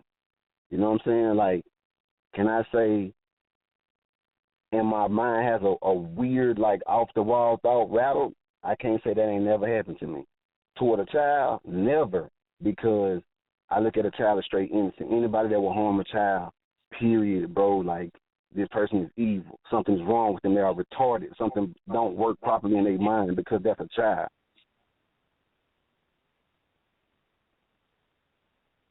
But what kept me from doing it was actually me being in it, knowing how they made me feel. So some people, the impact it has, they repeat it, but you were the opposite. You were like, this is wrong. I hate how this feels. I'll never do that to another person. I mean, like, I had to become a man the day I found out my little sister was involved. Like, you know what I'm saying? Like, now we sleep in the same room. We got a bunk bed. I got a rack with this dude, and I got to watch you all the time. But you supposed to be watching me. I got another sibling on you that's younger, and I got to try to make sure. I don't know if you done got to her, but I do know that you got to one of my cousins. She used to cry all the time, talking about how she wanted to go home. We thinking like, man, why she acting like that? But come out, okay? Then, like, I look at this man like a monster. I had to rap with a monster, bro. Did you ever tell your mother what he did? Man, that killed my mom. When I did tell, I'm 21. This woman fell out on the floor. They had to pick up. She turned to putty. Like, she dying. You think I want to see my mama like that? First thing I tell my brother-in-law, I'm like, bro, I shouldn't even told. Look how she acting. But still to this day, you know, that's the more favorite person. But and I get questioned on things like this. What am I supposed to do? That's my son. I mean, one of my own siblings that was involved with him, how that happened, well, tell him, hey, man, you just got to forgive. I forgive. That's for me. But I don't forget. Like, you can't make me forget. My older sister texted me the other day, like, hey, man, he finna get ready to deploy or some whatever. You know, you should text him. Man, listen, you can't tell me how I should deal with it. Just because you forgive a person, that's for you as the person. Forgetting, you ain't never got to forget. You would be stupid. Who that stupid? Let me ask you another question. Did you ever hear your mom or your father was there or any other men in the house and your mom with anyone? Did you ever hear that? Or anybody else in the house having sex when you were a child? No, I can't say that, no. Okay, but you were exposed to the pornography at a very young. Listen, man, look, we straight Christian, bro. Well, I ain't no more, but I'm talking about at this point in time in my life, like, nah, bro, like, this ain't no type of behavior. Like, my mom was like, only bad thing about my mama, bro, she had to grind so hard to make sure we was straight. You know what I'm saying? So she wasn't there. That's the dynamic to that situation that made me vulnerable, as in, like, how that happened to me, due to the fact of they have already attacked the union between the man and the woman, so the man is gone. So now the woman has to protect and provide, but now she's not at home to protect the children. She's not there with them anymore. Like, usually, if something was going on at the house, mama already there. You know what I'm saying? Like, you watching something on TV you shouldn't watch. Mama coming, hey, man, y'all turn the TV. What y'all doing in there? Don't close no doors around here. You know, it don't go like that. But because that dude is already removed from the family for whatever reason, that union is destroyed. Now the woman has to assume his position. Now the child is 100% vulnerable. So when you say they're attacking our children, I agree. But there's nobody there to protect them because the man has not assumed his role back properly. And that is very important. This issue is important.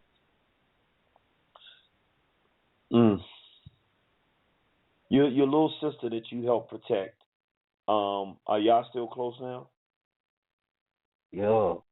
Like, my sister, like, she actually broke the cycle in her mind to understand. Like, she called me crying one day because she was like, you know, Jesus ain't real. And I felt I laughed because I'm like, that's your business, whether you believe it or not. But in my mind, I already knew. You know what I'm saying? I just knew I couldn't tell you because, like, they look at me black sheep style. Like, this dude straight rogue renegade. Like, he is, that's how they look at me. In terms of the sexual abuse she suffered, does she look at you as the person who saved her? Is she functioning well? Has she worked through the situation? Everybody, I'm gonna tell you like this: everybody, whether male or female, and bro, man, boy, I know you fight hard. If you gotta walk this walk, I ain't gonna say women. I'm not trying to discredit you in any means, but like, yeah, me and my sister, we real cool. You know what I'm saying? It's just, it's always been a line that we stayed together. When we was younger, we wasn't close. Like, it was me and my baby sister. But as we got older, you know, it just stayed that way. You know what I'm saying? She like, I've been like they father since I was like 9, because I was the dude that was there for them. You know what I'm saying? I was the next person in line. Like, in my house, you're gonna take care of what's behind you. So I can cook breakfast and all this while I'm young because my mama's gone. I gotta take care of them. It's that situation that makes the child vulnerable. A child should not be over another child. Right. Did he ever, to your knowledge, sexually abuse your youngest sister? I can't call that one. I don't know. I can't count. I call them murderers. I can't count the bodies he got.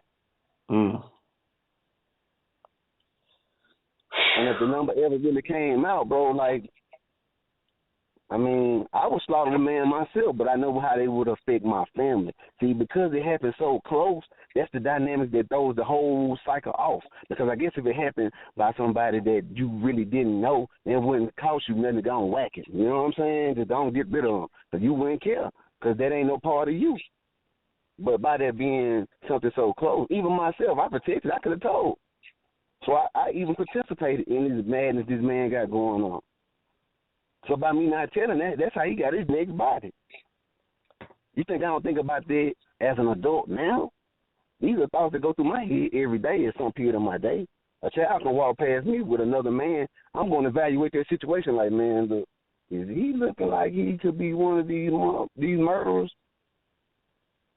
That's just how my mentality is now. I don't trust nobody. Anybody can be that person.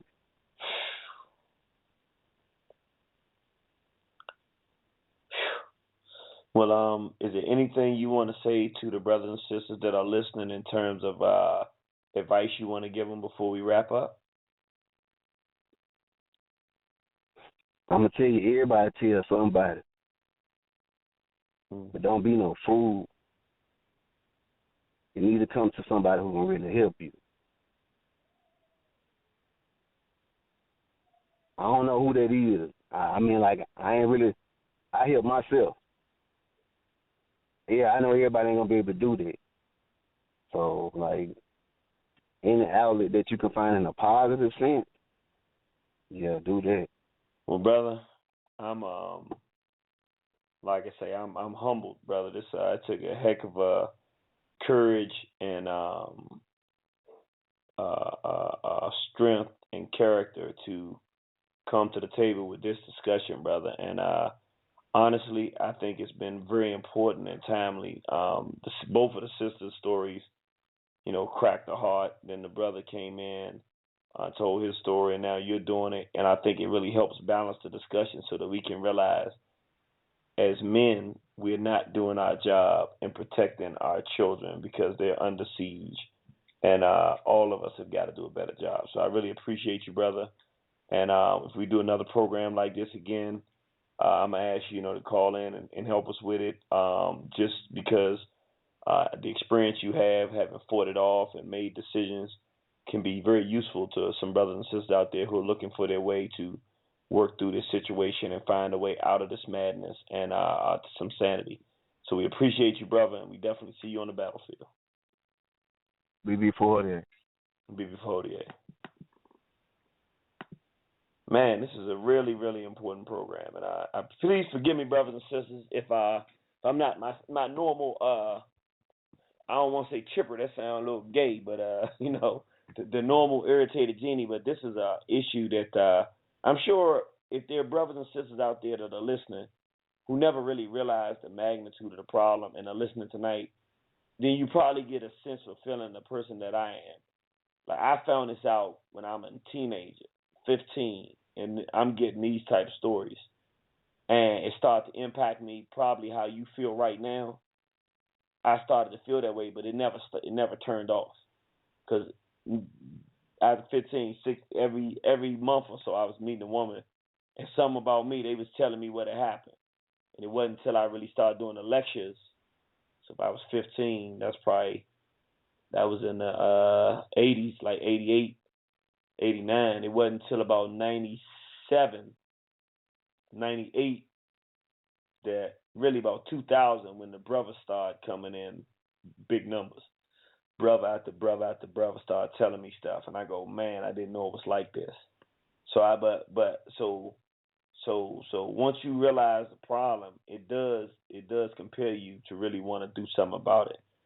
Let me go to very, very brave brothers and sisters tonight. I want everybody out there to give them in your house, wherever you stand, just give them a African salute for the bravery and the courage to come in and tell their story, because it's our story. They're not telling, it is personal to them, but this is all an extension of our war with the European, and now the culture that they put into our culture, the insanity they put into our culture, and what we're becoming. So this is an internal war and an external war, and these are soldiers on the battlefield now. These are warriors who come and tell their story so that our people can not only heal, but so that we can sound the alarm and say this has to be addressed. And different people are going to address it differently. And I just want to say this, and I'm going to go to my next call. We got to have room for everybody. There's people out there listening now that saying we got to have healing centers. They right. There's people out there that saying we got to start confronting these folks. Like I'm going to talk to some brothers. We're going to see if we can make it down to Detroit. And sister said that the preacher's there. She can find him, find out where he is. Then we owe her at least the right to look him face to face in a situation where she doesn't have to have any fear, because he ain't going to have an option to do nothing but answer the call. And he going to have to at least talk to her. You know, we can't make him say whatever, but she can confront him. We'll make sure of that. And that's the intentions. But the people want to do that. And then there's other brothers that saying, look, man, we got to end the cycles, which means we got to stop them all together. And I'm certainly one that believes that this is the type of crime that should be capitally punishable. However, we have to institute some sanity and standards and law and rules so that people even know what the rules are. Because, you know, you got pornography laying around the house for children to watch. So now they want to try sexual stuff, and they're going to try, who they going to try with? Younger children.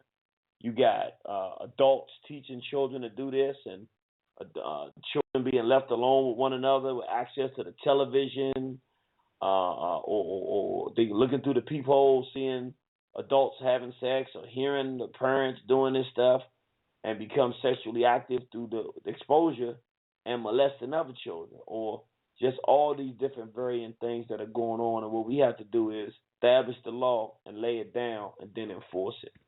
Let me go to this call here. I'm going to say, praise Nat Turner, glory to Garvey, long live the spirit of Dr. Khalid Abdul Muhammad. And then I'm going to say you can come on and tell your story, brother or sister.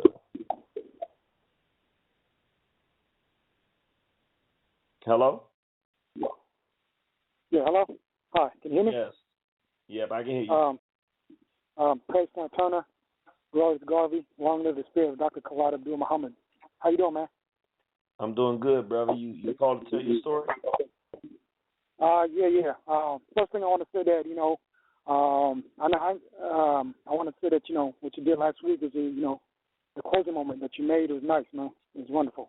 I want to talk to you about this piece that I wanted you. I know today's about people being sexually abused or they witness something, stuff like that.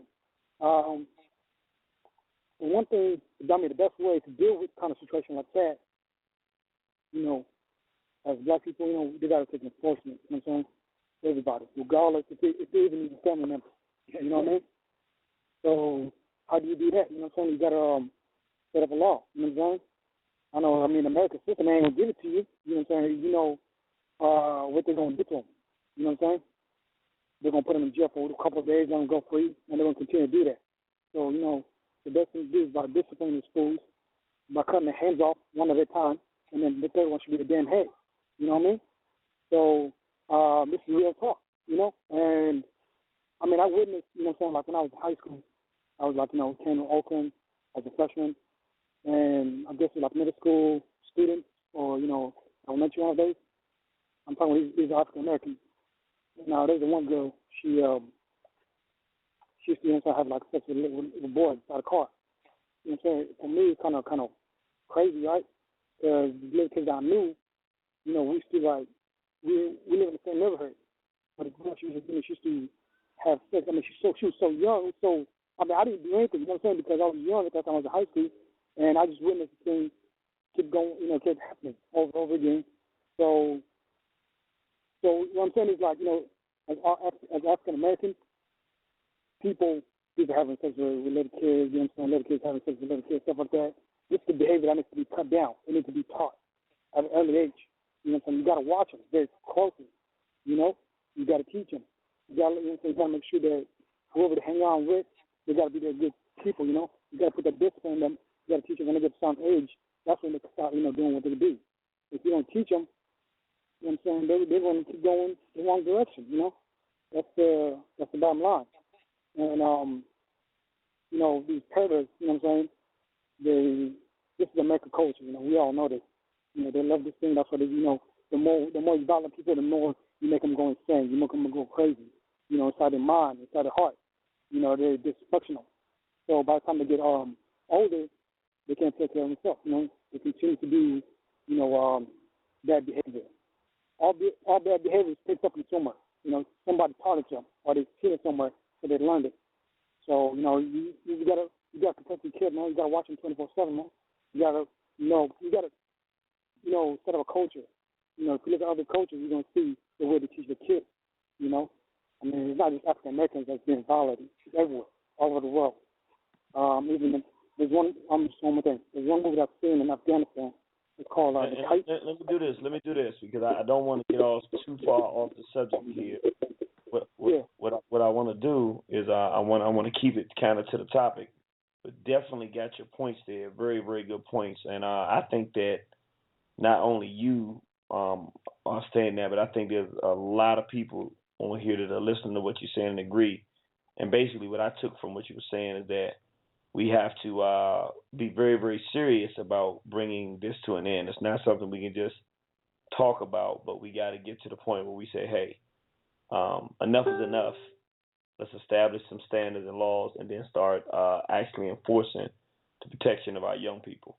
Right now, if there's anyone else who wants to tell their story, please hit the number 1.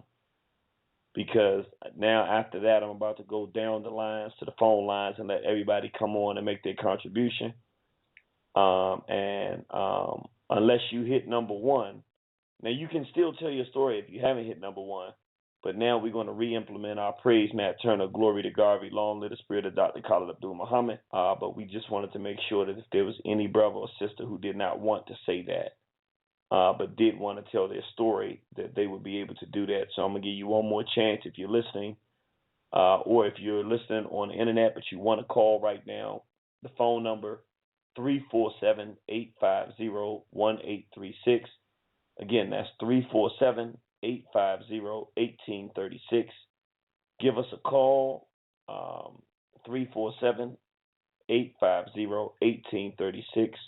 Hit the number 1. And then we will bring you up so that you can tell your story.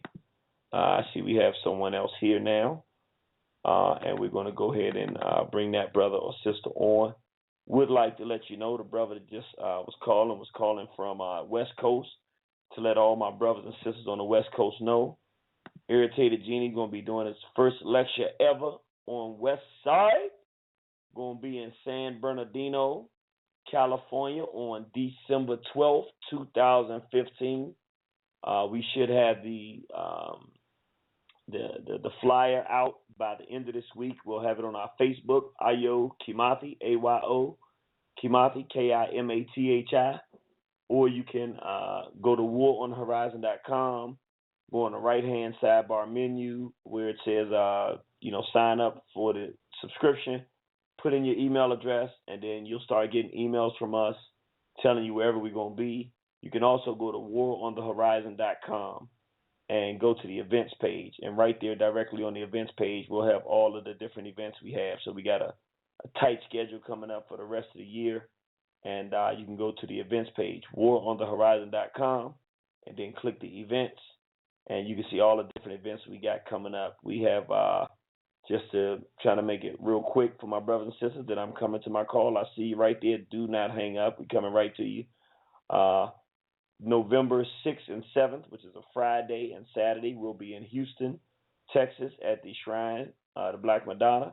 So you want to come through there. Then on Saturday the 14th and Sunday the 15th, we're going to be in Norfolk, Virginia, doing a brand new lecture on Saturday the 14th called Possession, talking about how we've been possessed by this European demonic spirit, which I'm sure you can attest to by hearing this program tonight. And then on that Sunday, November 15th, we're doing a lecture, again, another brand new lecture called Straight Black Pride, the Straight Black Pride Movement, and the title is Countering the Conspiracy to Destroy Black Families. Then we're going to be doing launching our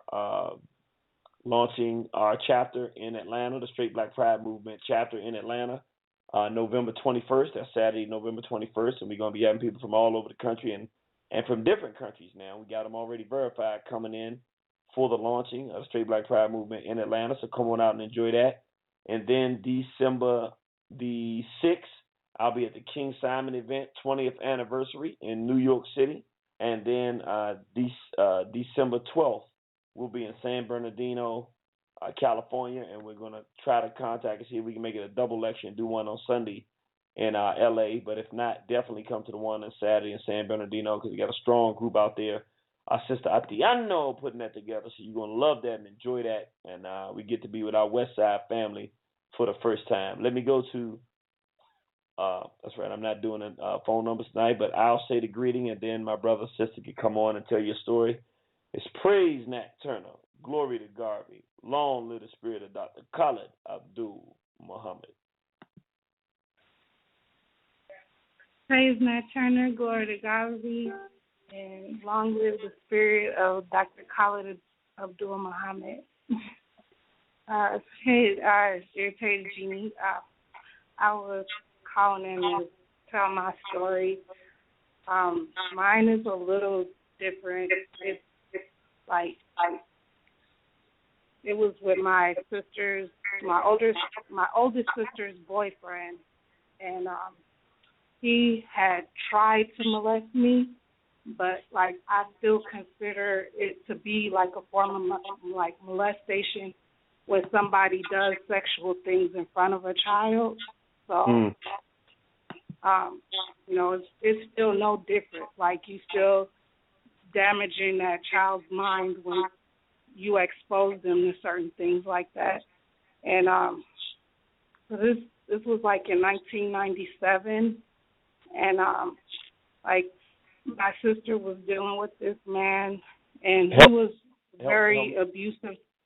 He was very abusive to her, and he was really. Sister, help me. I want you to give me ages just so to help us get a better context.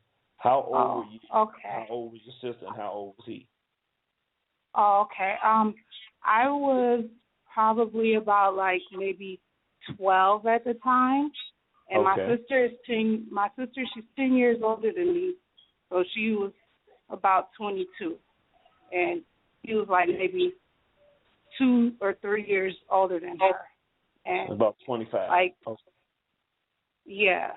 So, like, he would do things to try to, like, get close to us and, like, gain our trust. Like, he would take us, like, he would do, like, dates and stuff, like, take us out, like, for a barbecue or go swimming and stuff like that to, like, try to get in good with us.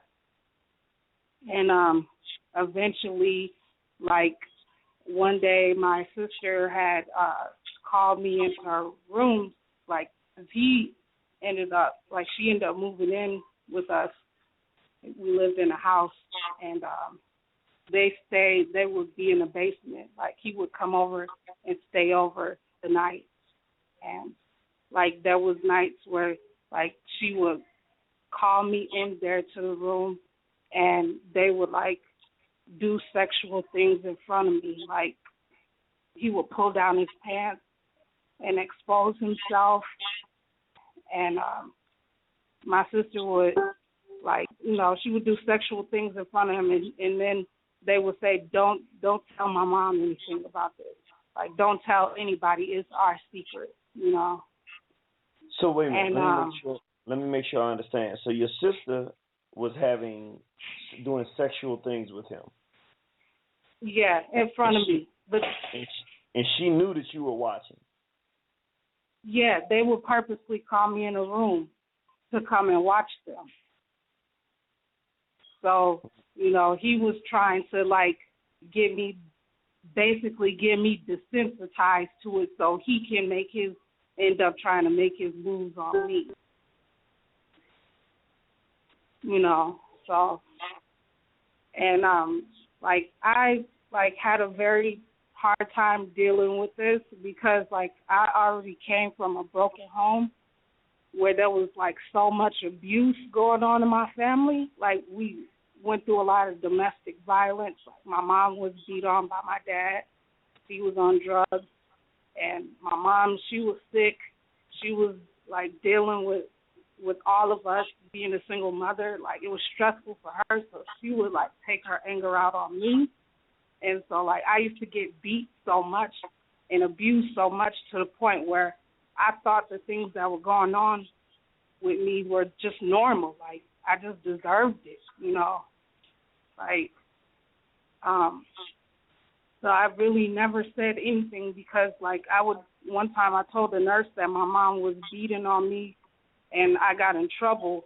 I got in so much trouble. So ever since then, it's like when things happen to me, I never talked to anybody, like, I never talked to anybody, basically. I felt like I was all alone. I felt like I didn't have anyone to talk to, like, and still to this day, I still feel that way.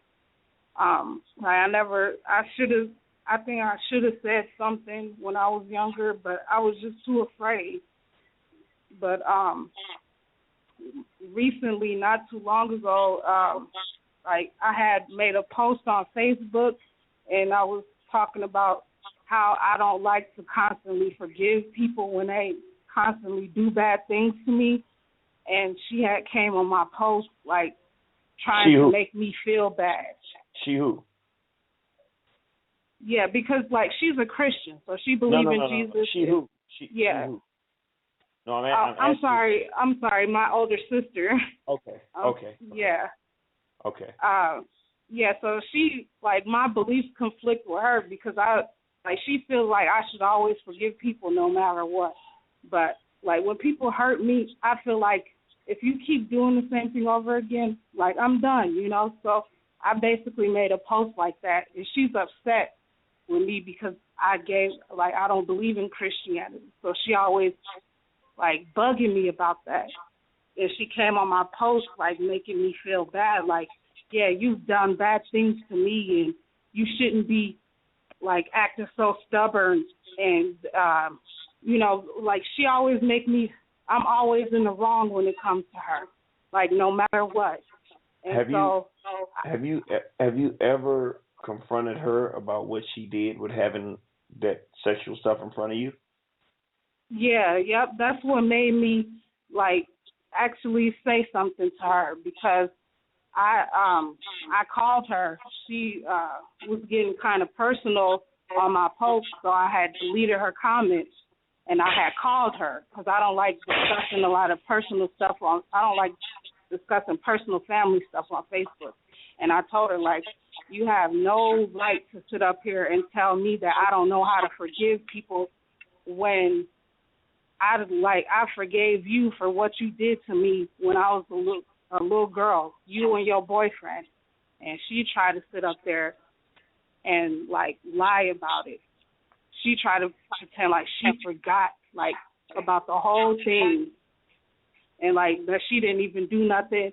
She like, tried to cover her butt so hard. And, like, I was just shocked that she would even do that. Like, she acted like she didn't remember anything. And so we got into an argument. I hung up on her because I didn't want to hear it no more. And then she sent me a message saying, I'm sorry if that ever happened to you. And I'm sorry that Bobby had destroyed my life and your life. And, she didn't want to take any blame for it at all. And, I don't have kids. And I was thinking, like, I don't ever want her to, if I did have kids, I don't think I would ever want her to be around them. Like, my other siblings, they don't know about this, but they know that I'm not talking to her right now. And they're pressuring me to, like, talk to her again and be cool with her. And I haven't spoken to her in almost a year. So, like, it's like, I'm thinking, what should I do? Because she don't want to own up to it. So if she don't want to own up to it, in my eyes, you still, like, you're a predator. Now, let me ask you like this. Let me ask you a question. And are you comfortable talking about this? Yes, I am. Okay, so here's my question. So she did that one time. Was it one time or was it a regular thing when she would call you in there to watch them do things? At least like 4 or 5 times. Now, without being extra graphic, can you give an idea of what kind of stuff she was exposing you to? Like, she would pull down his pants and he would, like, get an erection and, like, she would rub on him and, and then, like, she would perform oral sex on him. I don't know, like, I don't know if I'm being too graphic. No, that's. I mean, it's. We need to know. We need to know what was happening. So. Yeah, she would get naked too, like. And so, was she asking you to get involved, or just trying to wait for you to try to get involved? No, they would, like, look at me, but I, like, in my mind, like, I'm at that age where I know better. Where I'm like, he trying to, in my mind, I'm 10, 12 years old. I'm thinking, he trying to have sex with me. Because why would you pull me in a room to watch both of y'all, 2 grown people, having sex? Like, you got intentions on trying to get to me. Okay. That's how I was. So you knew that. Now, was there any pornography in your house? In my home? Yes. I know, like, my stepdad had porn, like Playboy. He had, like, Playboy stuff, but it was, like, tucked away, like, in the dressers and stuff like that. Did you ever get exposed to it? Like, I mean, like, by accident, I have, like, when I was in my mom's room, but then, like, my mom never intentionally, or my stepdad never intentionally exposed it to me. I know that. I'm not asking you did they intend it. I'm saying, did you ever get the magazine and look through it? Did I ever get the magazine? Did you ever get the pornography and look through it? Like, children, they Oh, yeah. I was curious. I will say that my sister, my older sister, when I went to her house, she had gay magazines, pornographic male magazines. Okay, so when you found the pornography, how old were you when you found your stepfather's pornography? When I seen his Playboy magazine, I was probably about maybe 7. Okay. How old were you when you went to your sister's house and saw her gay homosexual porn magazines? I was I had just turned like maybe 12. Yeah, I was either 12 or 13. So this was right around the same time your sister and her man was trying to bring you in the room and look at stuff. Yeah. And I have recently spoke to my older sister about this because I was so frustrated, and she told me, she was like, I know you're not lying, because when we were at a pool party, I was changing in my bathing suit, and Bobby was standing right behind me, snuck up on me, and was looking at me while I was changing. Oh. And I know you don't know this, so I'm not asking you to convict without knowing. But would you be surprised if you found out that your sister and her boyfriend were bringing younger girls or boys into their relationship and having funny, weird kind of sex? I wouldn't be surprised, because my mom, she never liked him. She never liked anything about him, and she did feel like he was brainwashing my sister. Like, I think at that point in time, my sister, she was so desperate that she would do anything to keep him around. She was like under his spell. So I wouldn't be surprised. And then not only that, she won't even admit to it, because it's like with me, it's like everybody always treats me like I'm wrong. Like, I'm always wrong about everything. What, in terms of your relationships and your things of that nature, your development and intimacy and developing your relationship with him, how did that experience, seeing that stuff, how do you feel like it affected you? Like, it really hurt me, because it made me feel like I can't trust a lot of guys. Like, and I'm afraid to talk to people about, like, I was afraid to talk to people about, like, growing up as a teen woman. I mean, as a teen to a woman.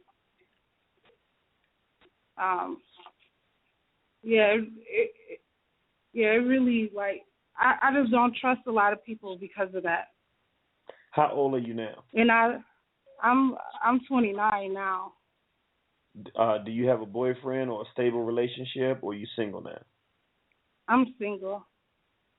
Have you had any boyfriends or long-term relationships?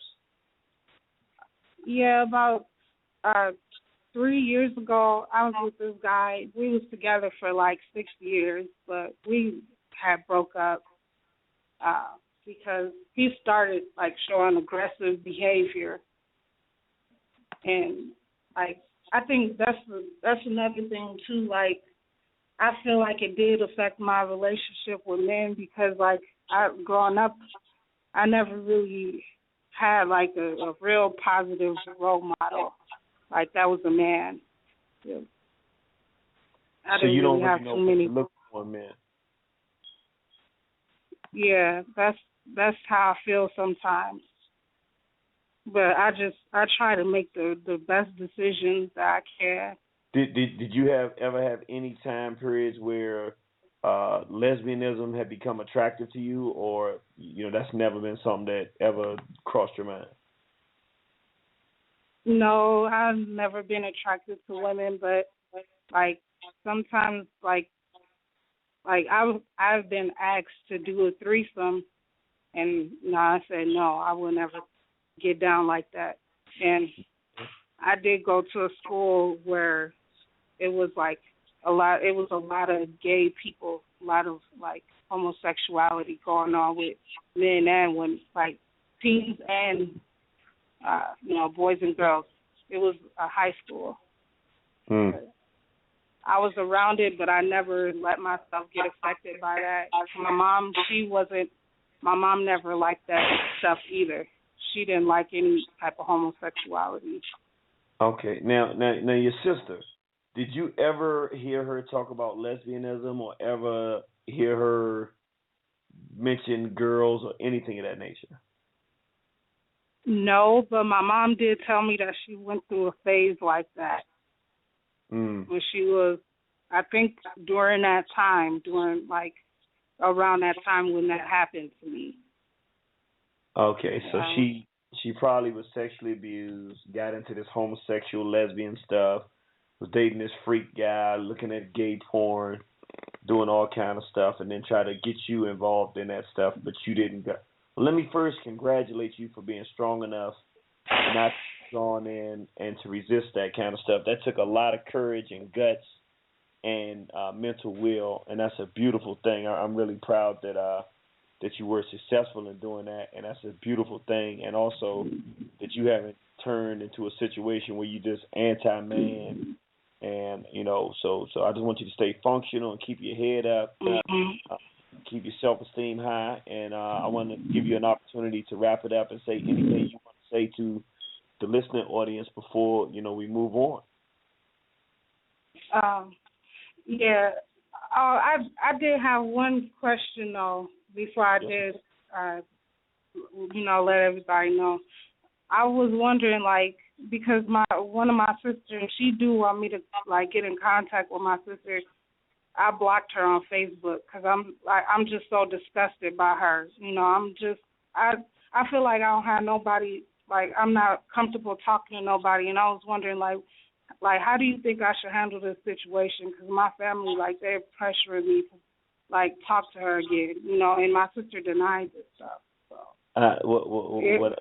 What I would say is, I would suggest that you tell them. You don't have to tell them what happened. You can say, she and I have serious issues, and until she's willing to sit down and talk about them honestly, we don't have anything to talk about. And then to her, you can tell her, if she contacts you, if you want to talk, we are not going to sit around here and pretend like this stuff didn't happen. Something may have happened to you. We need to sit down and talk to you so we can understand what's going on, because we can't have a dishonest relationship, and I'm not going to talk to you until we get this stuff reconciled. Oh, he didn't call yet. Oh, okay. Yeah, thank you for that. And what I wanted to tell everybody that's listening tonight, that that you should always tell somebody, I feel like I should have told somebody, at least somebody that's outside the family, the immediate family, an auntie or uncle or somebody like that. Because I regretted going through that situation, I will at least try to spread awareness through these children, and that's what I'm gonna do.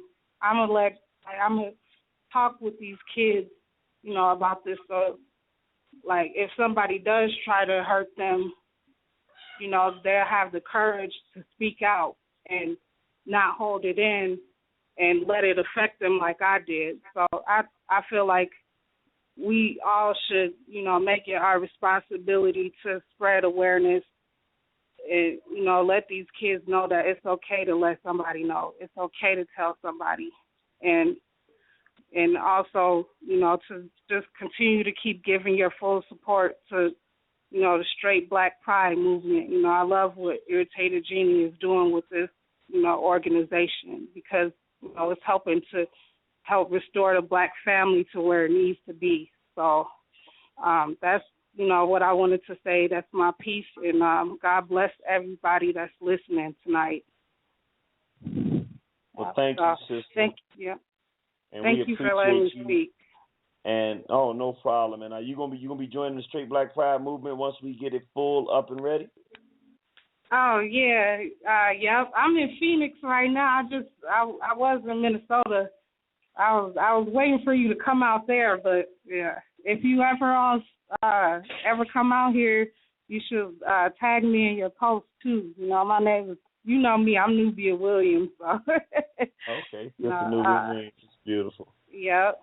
So yeah, definitely tag me. Yeah, if you come to Arizona, definitely tag me in your post, because I would love to come out there. All right. All right. Yeah. Well, we will stay in touch and make sure you follow us on Facebook so you know what we got going on. And we really appreciate your bravery, sister. Okay. Thank you. Thank you. All right. I'm going to my next call. And again, I'll say let me just hold on 1 second. Caller, are you there with me right now?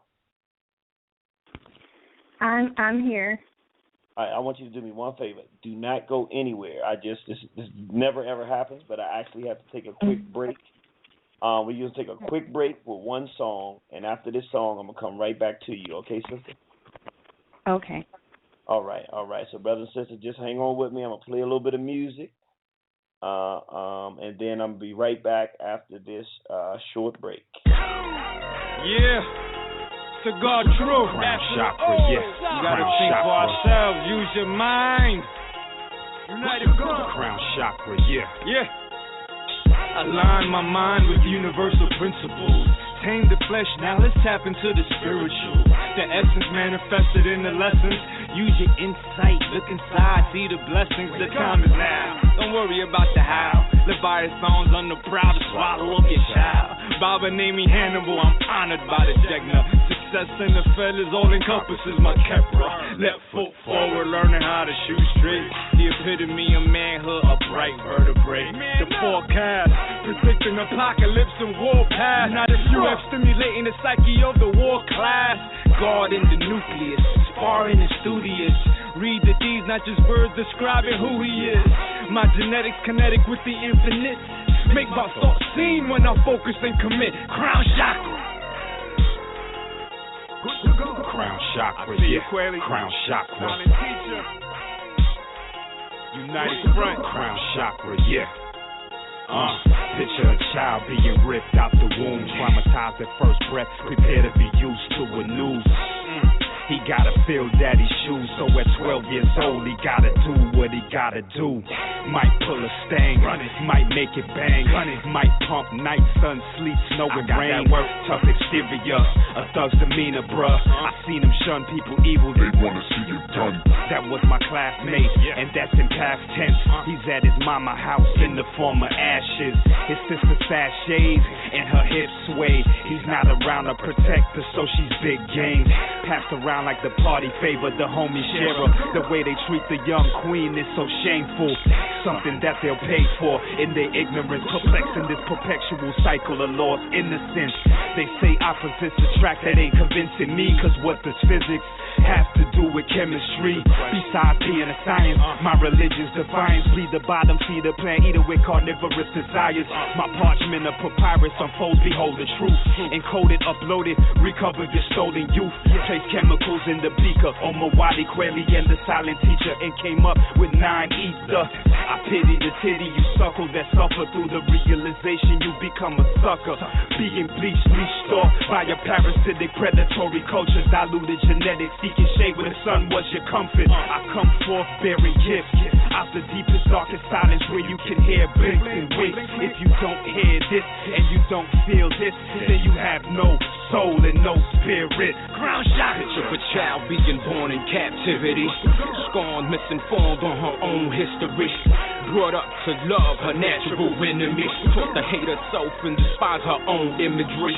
Now she's straightening, bleaching and painting, hating her DNA, sleeping with cavemen. Devil's afflictions, cursing her seeds, cause her children inherit his sickness is sickening. Our physical enslavement, coerced assimilation, then came integration, now we in love with Satan. So we pledge allegiance to his flag and stand at attention, saluting demons. We travel the world and killing his thing like trained attack dogs and bite when he say bite. But I'm not the type, nah, I'm cut from a different cloth. Unfurl la bandera velares and I'm licking all. I wear that red, black and green on my sleeve. Take up arms and cover my face to be seen.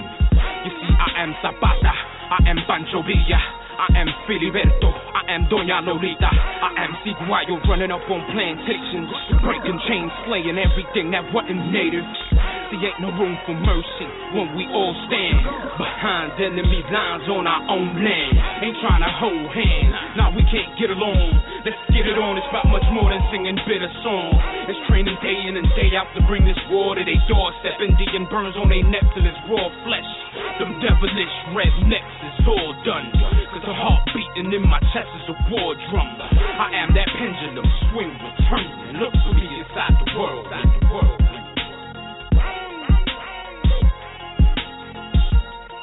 Praise Nat Turner, glory to God, long to the spirit of Dr. Khalid Abdul Muhammad.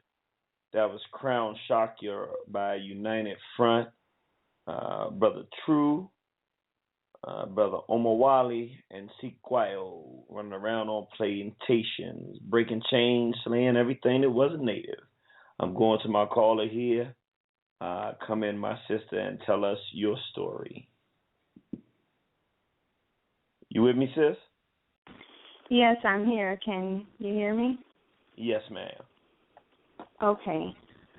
I want to share just part of my story. Don't want to, be too long-winded, but I did feel compelled to call in and just share a little bit. I was molested at the age of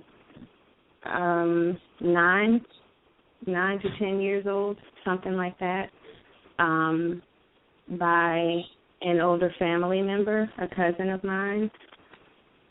And the same cousin, a male cousin. Okay. And how old was he? How much older was he than you? Maybe 5 or 6 years. He may have been 16, something like that at the time. Okay. And this same male cousin, years later, when I was 14 years old, actually on my 14th birthday, also raped me. And I won't go into, a lot of details about everything that happened, but I will say that it's so important for us to, as parents or as people who are caretakers of children, to be aware of who we bring into our homes, who we allow to be around our children, who we trust. This person, this cousin, he lived in the home with me and my mom and my sister, and also his father, who's my mom's brother. And we were left alone with him on a regular basis. And so he was, he was a trusted person. He was trusted by my mom to, I guess, not do us any harm, but he did. And I guess, my main point is just that we have to be very careful about who we allow to be around our children, because I think a lot of the people who do this are people, they're family members, they're people that we do trust. Has it had a significant impact on your life? Absolutely. It's had an extreme impact on my life. Only in the last few years did I, have I realized the impact it's had on me and my relationships. And, I look back at the years right after these things happened, and especially when, after he raped me, I look back at the years right after that, and I noticed, I was going through depression. I gained so much weight. I suffered eating disorders, all kinds of things that I know now can be directly linked to that abuse. But, at the time, I didn't know, neither did my mom. we didn't know what the cause of these things were. It affected my relationships with men a lot. And like I said, it's only been recently that I have realized these things. So another thing I want to say is that we should be very careful in, I hate to use the word judging, but we see a lot of our young women today, young girls, young women who are seemingly out of control. They have a lot of sexual partners, they're really promiscuous, or they just have a lot of dysfunction going on. And what I think we don't do, what I think we do is we look at the behavior, but we don't question the reasons for the behavior. So we do a lot of judging, of these people, and men also, the men and women who suffered abuse, but we do a lot of judging and we don't do enough of the questioning. Why are these people this way? Why is this woman behaving this way? Why does she have, 6 children by 6 different men? Why is she sleeping around? Why is, we have to question, and I say this all the time when I see women who are going through all of these different things. My question, like the lady said earlier, my first question is, what happened to that woman? That's the first question that comes to my mind. Who did what to her? Because there's a reason. These things don't just happen. This behavior, there are reasons for the behavior. So we have to start making the connections between what we're seeing and the abuse. I think the statement the lady made and the connection you made with it, I think that's profound. I do think it's the root of all evil, because when you look at so much dysfunction, you can link it directly to many times you can link it directly to sexual abuse.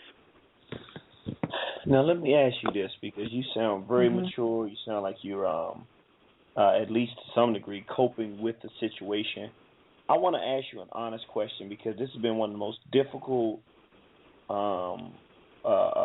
issues that I face in doing this work, but I really need you to be honest with this. I don't want you to say what men need to hear. I don't want you to consider our feelings at all. I really want you to give an honest answer, because it's kind of been like a solo journey with me trying to get brothers to understand something.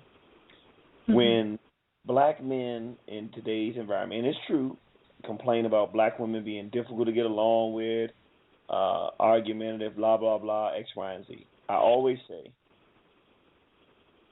we are dealing with women who, whether it's the physical sexual abuse and or the music that calls them bees and hoes, which makes it even more seen to a black woman who's been abused that this is how we feel about them, because it's articulated over and over that you're a bee and a whore, you have no value except for sex. When we treat our women in this way, they lose respect for us. They don't tell us, they show us. And until we organize as a race of men and protect our women, which is our job and responsibility, we're not going to get the loyalty and support of our women in fighting white supremacy or anything else. Tell me what your take is on that. I'm sorry. I completely agree. Let me kind of just process that. That's a lot. I absolutely agree that with the numbers being what they are, when you look at the rate of the amount of women, black women, who have been raped or sexually abused before the age of 18, when you look at that fact, I mean, it makes a lot of sense to me. I mean, that's a lot of our women. So what you have are wounded women. Black women are wounded. And like you said with the music, when you have the music that is kind of repeating, reiterating, sending that message constantly that you're not worthy, you're a bitch, you're a whore, you're nothing, you're worthless. When we're hearing that message over and over, and especially when a lot of us have already received it as children, young women. It is very difficult to respect the black male collective who seemingly agrees with that message and who kind of reinforces that message. Speaking personally, I have a lot of respect for my own father behind this. I don't feel like I was protected. I don't feel like I was told like I should have been, or, I never got the message that I was enough. I blamed myself my entire life for what happened to me. And I know now that I should have been protected. We don't receive that message enough as black girls, that we deserve protection, that we are worthy of protection, that we're worthy of love, that we're enough.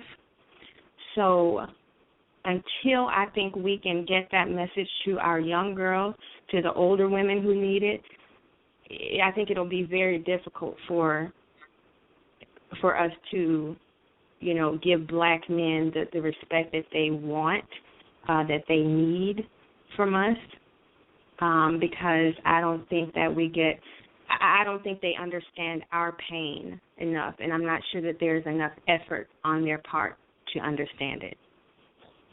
And let me ask you, because I'm asking, I think that was an excellent answer. Do you ever resent black men quietly saying, why don't you all, women are getting killed by police, why don't you all do anything? Why do you let sexual abuse occur? Why do you sit there and look at us and go, you all are not men, without saying it, but do you ever listen to the music and feel that way? Does that happen? Absolutely.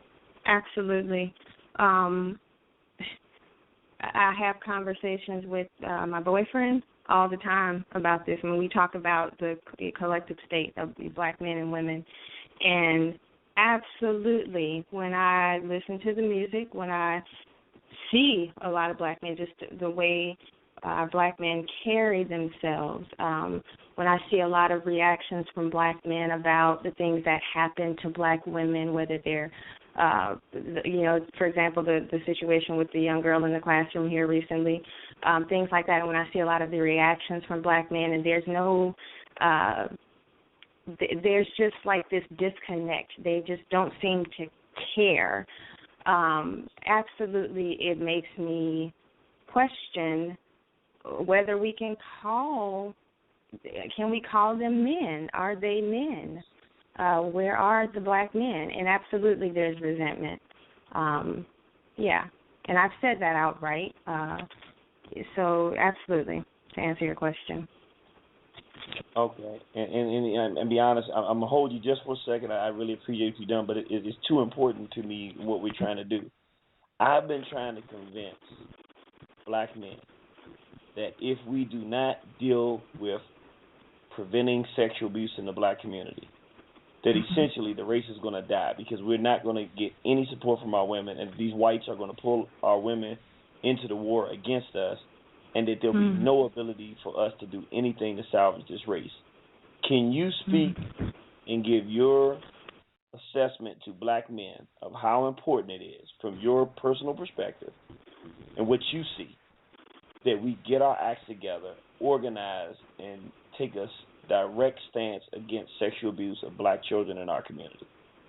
Okay, I can try. I will say, going back to my mother, I think the most important thing I could have heard, the most important message I could have gotten as a girl when I was molested, when I was raped, I think the most important message I could have gotten would have been from my father, and that message would have been that I was worthy, that I was worthy of protection, that I was enough, that my life mattered, that I mattered. It is I cannot overstate the importance of black men being present, being involved in their daughters and their children's lives, but especially their girls. I can't overstate the importance of the support, of a black man, of a father. If we don't get that, if we don't feel that, we are more susceptible to, going out and turning on our men, whether it be dating white men, making babies with white men. I think a lot of these things, whether they are right or wrong or whether we disagree with them, they stem from a lot of pain, and they stem from black women not feeling protected and loved by black men. So it's extremely important that we feel that if we have any chance of winning any war, we need that from black men. Well, sister, this is like all of the calls been very valuable, but I really, really appreciate this call because it's very sincere, and I think it's very, very mature and helpful. My last question, two last things. I just want to ask you one question and then any last thing that you want to say to the audience. But did you ever tell your father that you had been raped or molested? I told my father for the first time about 2 years ago, I believe. I've never told him up to that point. What did he say when you told him? There was not much of a reaction. And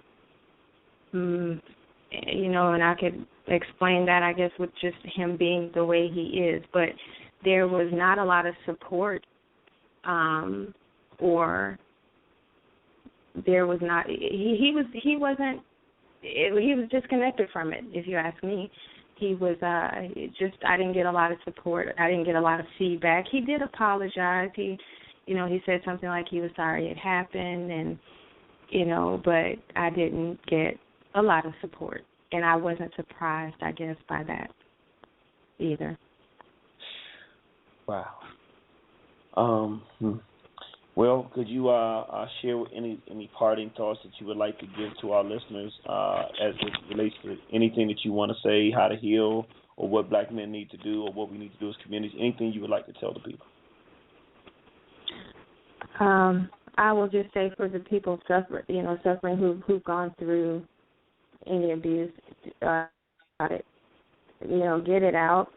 That's one of the reasons I called. I wasn't going to, but I do think, if I'm going to be saying we should talk about it, I probably should call in and say something. Mm-hmm. So I think the important thing is to get it out, like talk to somebody you trust, somebody you can trust about it. I go to group meetings, and I talk about it. Sometimes at those meetings I go once a week. I think the most important thing is just to talk about it, deal with your feelings, deal with the things that, the shame and the pain, all the things that come along with that. Know that it's not your fault. Repeat that to yourself. You have to really get that message in your head. Send that message to yourself constantly that it wasn't your fault. It's not your fault. Deal with your pain. Talk about it. Get it out. Heal. Deal with it. Well, sister, we really appreciate you calling up and sharing. I'm assuming that you listen to the Warner Horizon program pretty regularly to know we were doing this program, and we hope you continue to support. And we'll do our best to protect our children and organize our people so that we can do something about this problem. Thank you so much for doing this. Thank you, sister. All right. If there's anyone else who wants to call and tell your story, now is the time, because we're about to go through the rest of our phone calls. We're going to go through pretty quickly. It's been a kind of heavy program, and I don't want to do a whole lot of dialogue or, I'm unless somebody wants to tell a story, we definitely want to make, I want to let everybody get to say what they want to say, but this one of those nights, we're not going to be doing 10-minute dialogues. I just want people to come on and take a quick statement, question or comment, and then we move on so we can wrap the program up. But if there's anyone else that wants to tell your story now, the phone number is 347-850-1836.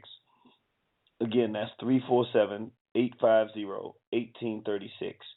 And we want you to call up.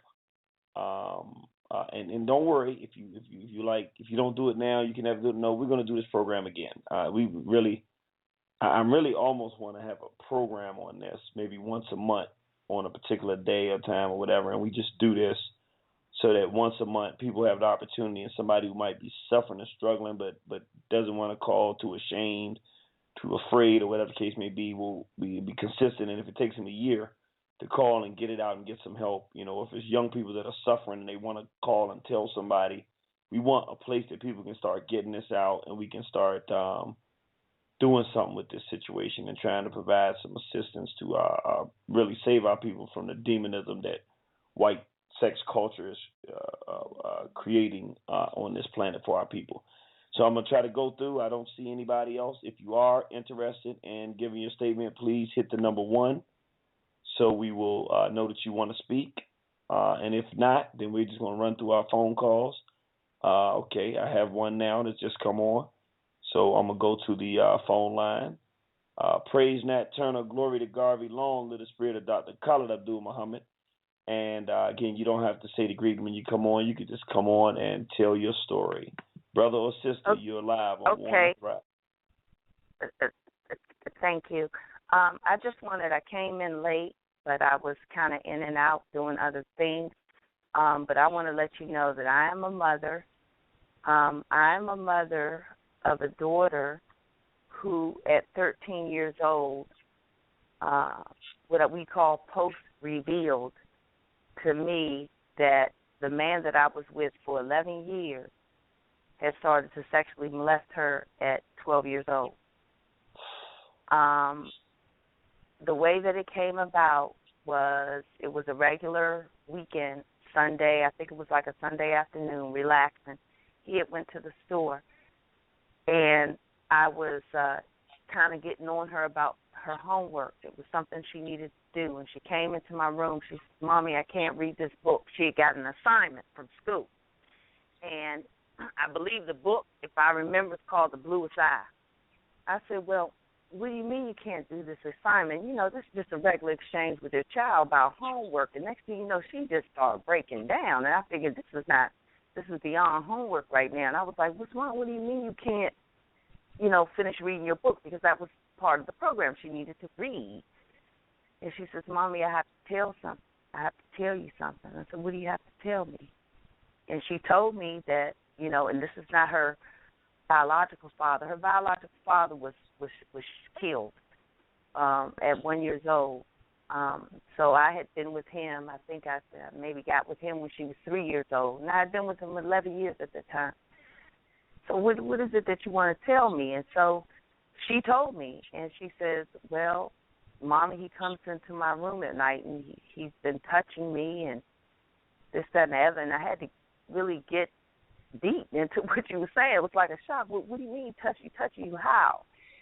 So she went into, all the details, and I said, "Well, when did this begin to happen?" Because when somebody tells you this, as a parent, me, the way I reacted, I'm like, I'm trying to get the details. When did this happen? Where was Mommy when this happened? That was most important to me. Where was I? And no, it was late at night, and sometimes you would be sleeping. "Why didn't you ever tell me?" And she says, "Well, I had another child, okay? So we were together 11 years, so I had a biological child from him." "Oh, well, because I just didn't want to hurt you, and I didn't want to hurt my little sister, and, she just didn't want to, upset things." So the first thing I told my daughter, I just said, "Baby," I was livid. I was in shock. And a lot of what I'm hearing is that when these children tell you, not only is the children a victim, but the person, the mother or whoever's the parent on the opposite side is the victim too. So I felt equally victimized. And I just told her, I said, baby, so let me tell you something. When we come together, and we come as a package. We're not separate. So if there's anything that's happening to you, it's happening to me. And I need you to understand that you should always be comfortable. And don't worry about your little sister. And don't worry about Mommy. Mommy's a big girl. Mommy can take care of yourself. But you must tell me these things. Proud that she did that. And I told her to go in her room. He was at the store. I picked up the phone. I called the police. And I said, if you don't get to my house in 15 minutes, I'm going to kill this man in my house. I said, my 13-year-old daughter just revealed to me that he was sexually molesting her from 12 years old. Next thing you know, the next call, and then I hung up the phone. Next phone call that I did was to her godfather. And I told her godfather, and her godfather was like, I'm on my way to the house with the gun. And I swear, within 20 minutes, I had about 5-6 police in my house. And by then, he had came back from the store. Okay? And they took that man out my damn house. And it hurt me. This was a man of 11 years. But what I wanted to come out here to specifically say, it is some mothers that stick up for their children. And that's what I did. And I walked away that instant. And I sent a message to her, we don't play these games. And I literally got that man out my house. I said, if you don't get him out, I'll kill him. They came and got him. Her godfather came over there. Her godmother came over there. I had them kind of stand down. The police were there. He was up out of there. So then I had to deal with her on the aftermath. Now, the sad part about this is that was years ago. I'm still battling with this man that did to my daughter. Because right now, she calls herself a bisexual. First, I thought it was some sort of phase, and I kept giving her, allowance on it. But she's, taking this as a mainstream type of life. I'm still trying to break this child's mentality back down and get it where it needs to be over what this man has done. And I immediately responded. I did not kowtow. I was not looking for money, and it hurt me. It did. I'm gonna admit, because I love the man, charismatic man, loved him to death. If I didn't, I wouldn't have been with him 11 years. All the picture perfect man in my life. And this is what he did to my daughter. And my daughter is a shockingly beautiful woman, very feminine. Even if she wanted to call herself a homosexual, she can't. She's too beautiful for that. So there are some mothers who do stick up for their children, and I always tell her, one thing that you have to understand about your mother is that we come as a package. There's no negotiation in that. And when you hurt my children, you hurt me. And there's no way that I'm standing for that. But what's most disappointing that as a man, and what men don't understand when they get out here and do these things, this has been more than 10 years ago. This is still impacting my life. And the reason why it's impacting my life, now I'm trying to get her psyche changed with not wanting to be with a man anymore. This homosexuality thing. Now I'm dealing with the homosexuality. And we took it serious. I took it to court in the state of Maryland, and they told me, first of all, that was before, it's a special law. I think it's called Megan's Law, if I remember. And the significance of this law, it's in place now, but it was not in place when this stuff happened to my daughter. The law, what it does is give women legal recourse in what you call post-revelation. In other words, you 10 years older, 20 years older, 30 years older, you remembered something way back in the day, they can still take you to court on that. That's why that new law is significant. It was not in place at that time. So then they wanted to put They said they would not put her on the stand because she was too young. I mean, to me, she could speak for herself. If she spoke to me, at that time she was 13. But what I was advised from the prosecutor was that we're not going to put her on the stand. They already know. This is exactly what they told me, because he's not going to do anything but lie. And we value the children, and the fact that he lies on the stand will damage the child more than the truth. So all that was kind of crazy to me. But that's what I was told by the state of Maryland. But Mama got on that damn stand because I still didn't stop. I said, okay, if you don't want to put my child on, that's for you. But I'm going on there. Still didn't win. You know what they actually did? Because I had another daughter by him. They made me, because I was trying to keep my other daughter, because I told him I'm gone. He was gone because I wasn't playing. You come up in here, if you don't take him out, I'm killing you by any means necessary. So now I had to protect the daughter that I had with him. Do you know they made me give him visitation? We did not win the case. So I know that's killing my daughter, and I know that's why I'm dealing with the way because we went and fought. Mama fought for her, tried to fight in the courts for her, and we still didn't get nothing. And in addition to that, she was heavily in sports. So he was all in good. This is another thing that I want to put out. He was all in good with, at that time, my husband, 11 years. She's always been in sports, and since she was 5 years old. So the coach and all that, all in our lives. So he was, of course, as, a parent in our lives as well, in the coach's lives. Do you know when everything went down, even the coach went against her? These men binding together. I know that devastated her. So I had to fight her, too. And so something so devastating, so very, very, very hurtful, because when it came down, and it amazed me. It amazed me, literally, because it came down to two camps. Either you were with him or you were with me. But what devastated me, it amazed me. It didn't devastate me because I kept fighting. And I lost a lot of friends behind that. Because it ain't no two camps when it comes to a child telling me that a man did this and that to her. But it showed me the way that people try to sweep things under the rug. And they wanted me to act like, we crazy. We don't know what we seeing. And we don't know what we feeling. We don't know who's touching on our body.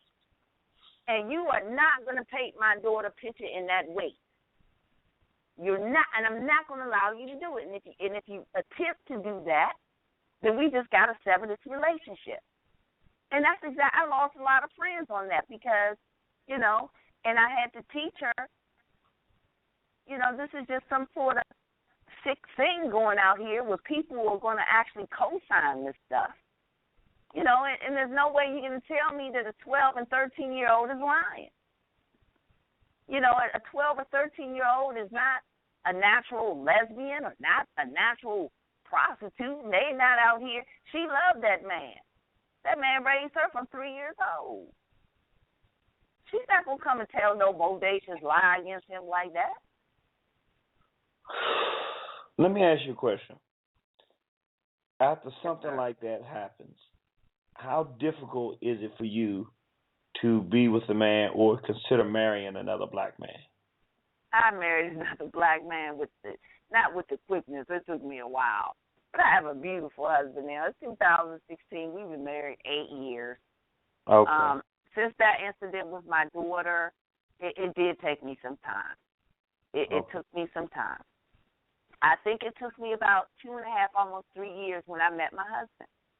And we've been married ever since. So help me understand this. Okay. So many black women, after a black male does something like this and crushes the trust, have a difficult time recovering and seeing a black man as anything other than a monster that they saw. What do you say accounts for your ability to do that? Well, I think part of my ability to do that, and I'm glad that you mentioned that because I forgot something that I wanted to say, that I've actually been sexually molested myself. So I knew all about it through a family member, of which to this day I've never revealed. Probably for the same reasons why my daughter didn't want to reveal to me, because I didn't want to, in the family, hurt his daughters. He's got beautiful daughters. And, you know, you kind of look, you know, but they you don't love think and look up to him. You don't think he's molesting them? No, they're older now. No, I stepped to him a long time ago, and this is what I think women often do. We're kind of afraid, and I did put it out there, but I was shut down, to be honest. So I knew that I couldn't really do it, so I had to do it in my own way, because I knew what he was about. So I see him there was another sister. I see him on Christmas. I see him on Thanksgiving. So basically my way, and it may not have been the best way to deal with it, you know what I mean, but I know that there was a lot more protection around them than me, because I was kind of out on my own. But my way of dealing with it was dealing with him directly and letting him know. Let me stop you, because you just brought up something else, and I think it's just real important. And then I got somebody else that wants to talk, and I want to give them a chance. But I got to do this, because you just brought up something else, and I'm starting to see. I'm putting the impetus on black men to protect our children, and it is our responsibility. However, you bring up an interesting dynamic, because when we talk about these guys, and you did mention a few men that rallied around the molester, but in my experience, the primary support these pedophiles get come from black women. And was your experience different or no? Well, I think I can say yes, and that I would be hypocritical not to say yes, because I was afraid to speak up and expose them. So if you're not willing to expose, then you're partaking in the problem. And this is what I'm trying to say now. I fought for mine because it was mine. It's different. That's my child. And I kind of was used to it. But when it came to me, maybe that's the insecurity that the molestation in myself overwhelmed me to the point where I can speak up for my child, but I can't speak up for myself. That's part of the dilemma. That's part of the dilemma. But I think I was able to, and this is another thing that I want to really put out, and I know you're trying to keep things short. I was able to be so strong, even though I was abused, and I'm actually still living with my stuff. I wasn't playing it when it came to my daughter, because I knew all about it. Able to fight harder for her than for myself. And it may seem strange, but that's just the way it is. But I fought in the best way that I can. And the way that I could was to confront him and to let him know I got my eyes on you. And to let him know, okay, I know everybody trying to fake like ain't nothing happened, but don't let me, really pop it off in here. So that's kind of how it was kept in bay. But for me personally, how do you persevere? How do you get over it? How do you maintain for the rest of your life? And let me tell you why. You talk about a father figure looking for protection. Now, that I did not have. My father was serving time for murder, okay? He was a jailbird. I was supposed to be the one that wasn't supposed to be nothing.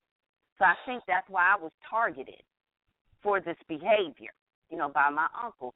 But let me tell you something about my father. If it wasn't for my father, I wouldn't have the strength for my daughter. Because although he was incarcerated all my life, and he passed in 2008, my father wrote me, I swear, it wasn't like I never did not know my father. I never knew him face to face. But my father wrote me a letter or two every week all of my life. So he fathered me from prison. He made me, and I loved my daddy. I loved him, even though he was away from me, but he was so close because he kept me close. And he sent me Christmas gifts. I got Christmas. I got Easter. I got everything that you want to think under the sun that a child should get.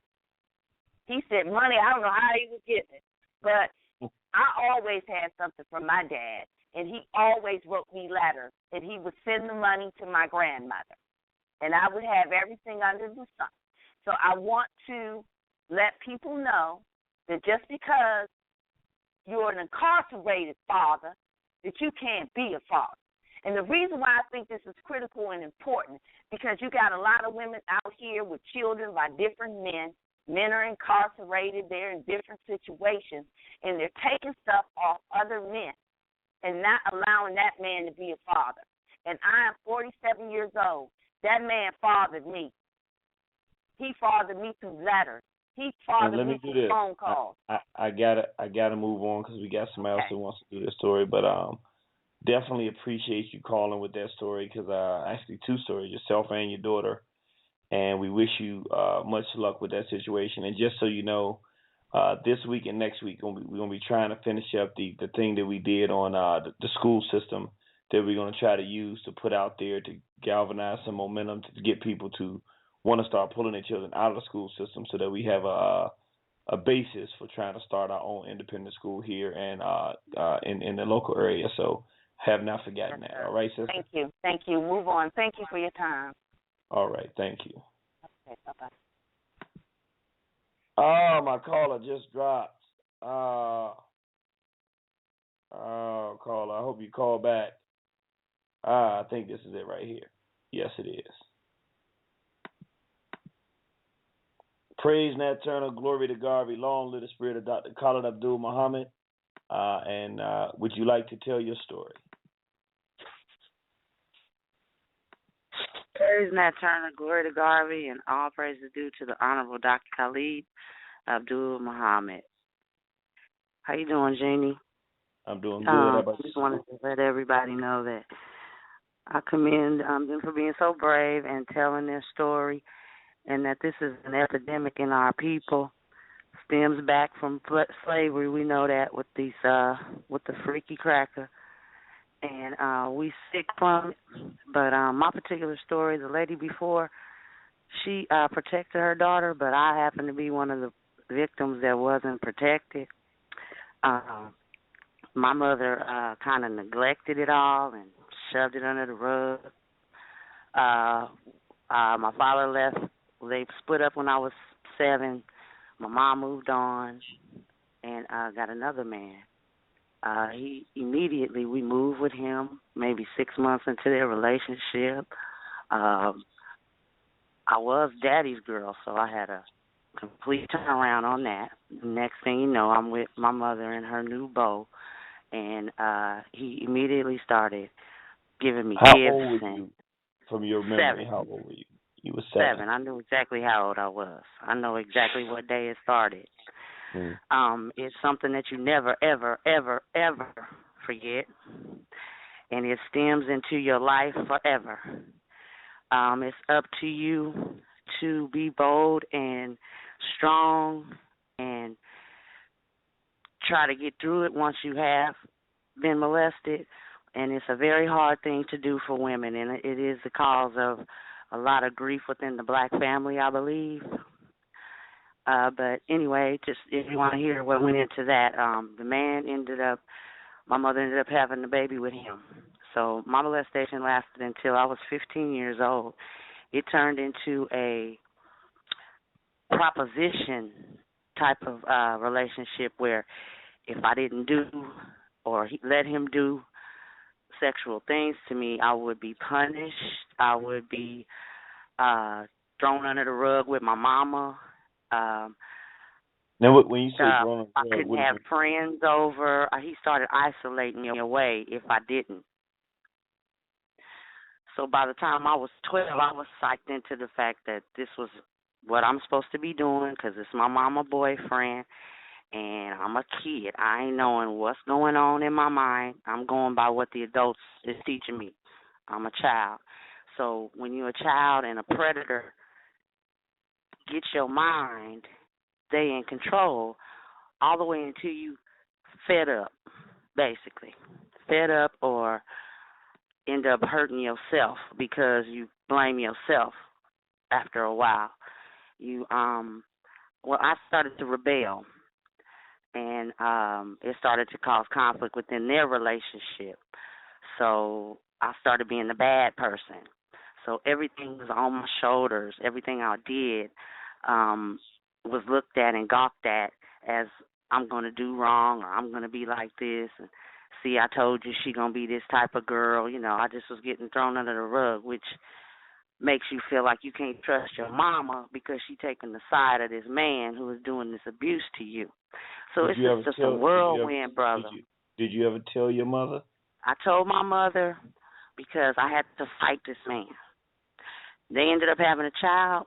I love my little sister, which, like the other lady said, most women don't want to break up the relationship with their mother and their mate, and they also, if there are siblings involved, that love triangle becomes a craze because you don't want to hurt your sister or brother and take their father away.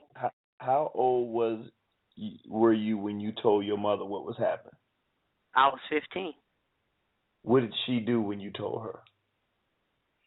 When I told her, she asked me, what do I be doing to make him want to do things like that to me? Wow. Okay. And that has been the start from our relationship has never been mended, healed. I was the one that had to go through psychiatric care. She didn't. Everything was still pushed on me. Like I was to blame. I was, I guess they assumed I was this they made me up to be this promiscuous child, which I wasn't. I was in the sports. I was in the school. I had good grades. I was just basically buck dancing for my mama to see what is going on. You know what I'm saying? But she didn't, and life went on. She ended up, when I fought him, it was an incident where a guy, I was on the phone with a guy or something, and he knocked the phone in my hand and told me I couldn't talk to no other guys on the phone. So I was holding my little sister at the time. So I just got enraged. That was my wits end day. I picked up something that the phone had been sitting on, and I clocked him dead in the head. And we fought like grown folks. And by the time it got around the neighborhood, Mama rushed home from work. It was a corruption, and we moved on to my grandmother's house, and she left him. But she never, ever told me sorry. She never said, I acknowledge it. She always kept the same mentality about it was my fault. So as I got older, I started talking to others, aunties and family members, and, you have to look back into your family because it's been going on with other women in the family, too. So it's taught to us to push it under the rug and just kind of block it out of what's going on in life. I don't know where that comes from. It's like crazy, but I know several women that molestation has been put under the rug in the family to uphold the standard of the family. And my sister ends up being a gay, the same little typical run around of this crazy shit, man. It's an epidemic within our people. So this same guy molested your sister? No, he didn't molest her. My mother got married again. And another guy. This dude was a pervert. And it's funny because once you've been a victim, you can spot a pervert a mile away. I have two beautiful daughters, and I have protected them like a mother should with my wings tight as I can. And I have told them all their lives growing up to be watchful because of the abuse that I've had. And I've always taken in other girl family members in my family and spoke to them on, and let them know, be free and open to talk about it if anything happens to you. So I kind of gave my own self-therapy by helping others and being there for other people that are going through the situation. It's a hard thing to get through, brother, but it did not make me gay. I love my black man. He's been down for 19 years, and I'm hoping he'll be home soon. And nothing will keep me from loving an African man. But this molestation is the cause of so much homosexuality within our community. It is, because women have this fear that they're going to be abused by a man again. And it's a psychological sickness we need so much therapy. And that is one of the hottest topics that we really don't like to talk about, but we need, us as women, we need to be strong and tell our stories and let it be known to these predators and abusers that they are being watched. They will be hurt. They will be cast out. And we can't stand for this anymore because our babies are getting inflicted with these laws because it's turning into it could be okay now. So if we don't go within our own African community and protect our babies, the laws are making it so our babies really can't be protected, and that the predator is the prize. He can have what he wants. He can have these children, and it's not a sickness. It's not a crime. It's a way of life for them. So they're trying to make that a way of life, and we have to take hold. It's up to us.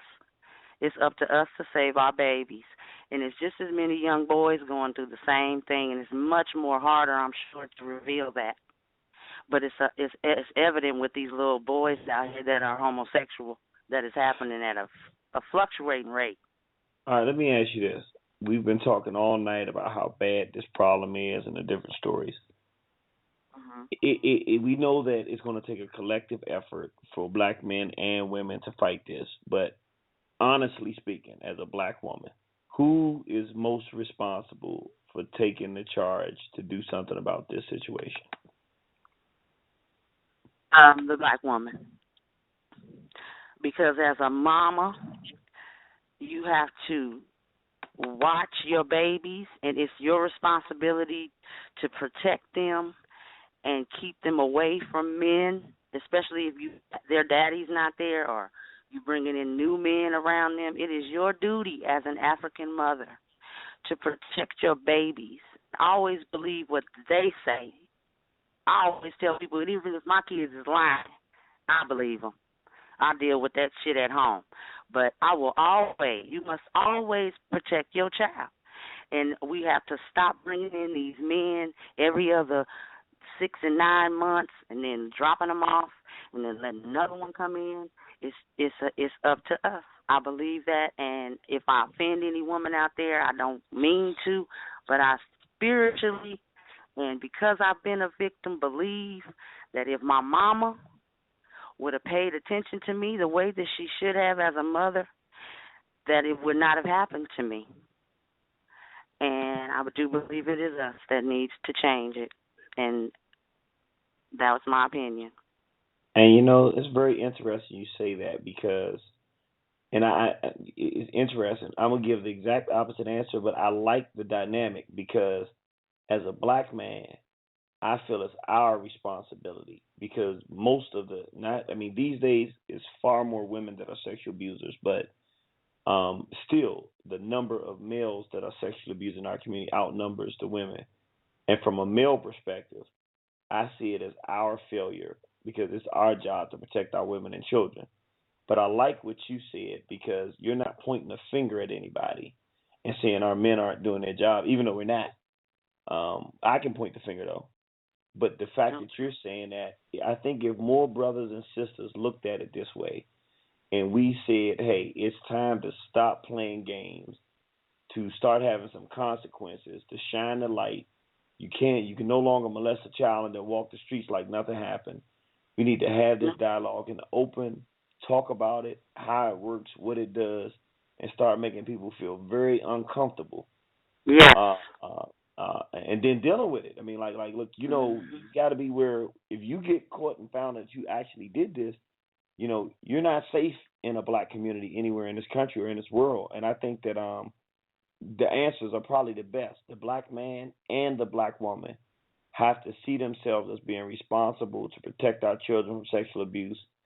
And collectively, if we come together to do this, I think we can get a big change in the condition of our community. What do you think?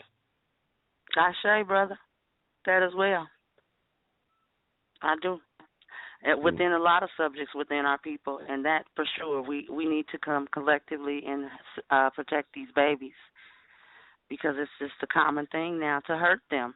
It's no big deal. It's no big deal. Whew. Yeah. I got to give myself some credit. I got to be a strong brother to sit through this program. Bruh, you are. Oh, God. It hurts, bruh. It hurts so bad. And see, this is the thing. It hurts so bad. I haven't been through it, but to hear the brothers and sisters talk about it, I'm sitting holding back tears. But I know I can't get weak because I'm supposed to be the strength for the people, and I look like a fool crying when the people gone through it. So it's like, if you ain't crying, why the hell should I be crying? But it's so painful to hear that as a man, this is what we letting happen to our community. I feel so inadequate. It just makes me so angry, I believe it. That's understandable. Truly, I've cried so long that, I had to get beyond the crying and heal myself and know that, I can't blame my mother because it's evident that it happened to her too, or she wouldn't have that attitude to me. It's been swept under the rug for years and generations. Hush your mouth. Have you ever seen our video, Predators in Our Midst? No. If I have, I maybe snippets of it, you know what I'm saying? Not a full. Let me suggest to everybody that's out there listening, because I don't know, I'm so busy into the program it never even dawned on me. We have a lecture called Predators in Our Midst. And really, to be honest with you, that's the lecture I've done more times before I got it right than any other one, because it was just such a difficult discussion to create something that was useful to our people. But if you go to warnerhorizon.net, you get the automatic download, or if you want to get it through the mail, you go to warnerhorizon.com, go to the store, and find Predators in Our Midst. Again, that's warnerhorizon.net, brothers and sisters. Those are electronic downloads. It comes right to your computer. Make sure you check your spam, because as soon as you pay for it, it'll come right to you. It's $20, and it'll come to you right away. And then check your inbox. If it's not there, check your spam and put it into your inbox. You can watch that. And the reason I suggest that, or you can go to, again, wardenhorizon.com and go to the store. It was created because there's so much pain, so much lack of understanding, so much people unprepared to protect their children because they don't know what the threat is. So we created this to create healing and a mechanism for protecting our children, for our people. And I think it's an appropriate thing to ask for people to get, so that if you've been through it, it helps you with the healing.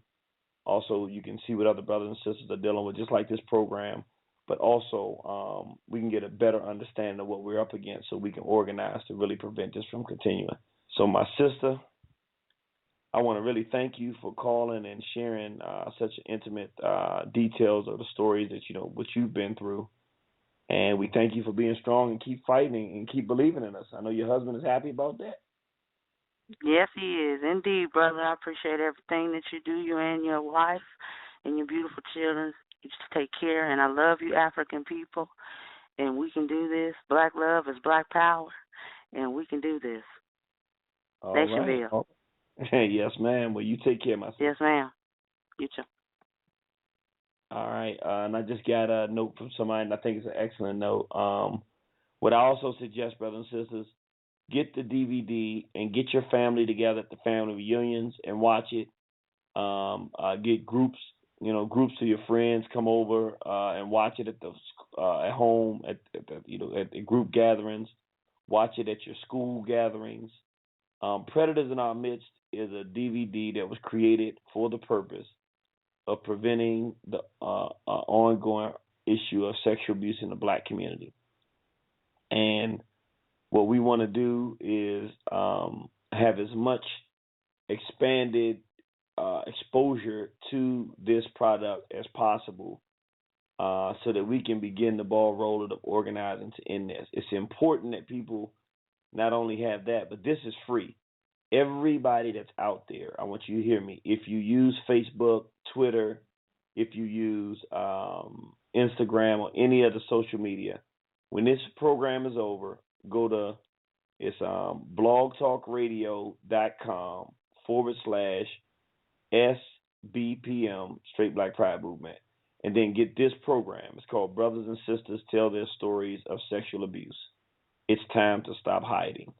Go ahead and just get the link And please send this link out to everybody you know. Tell them it's important that people listen to this.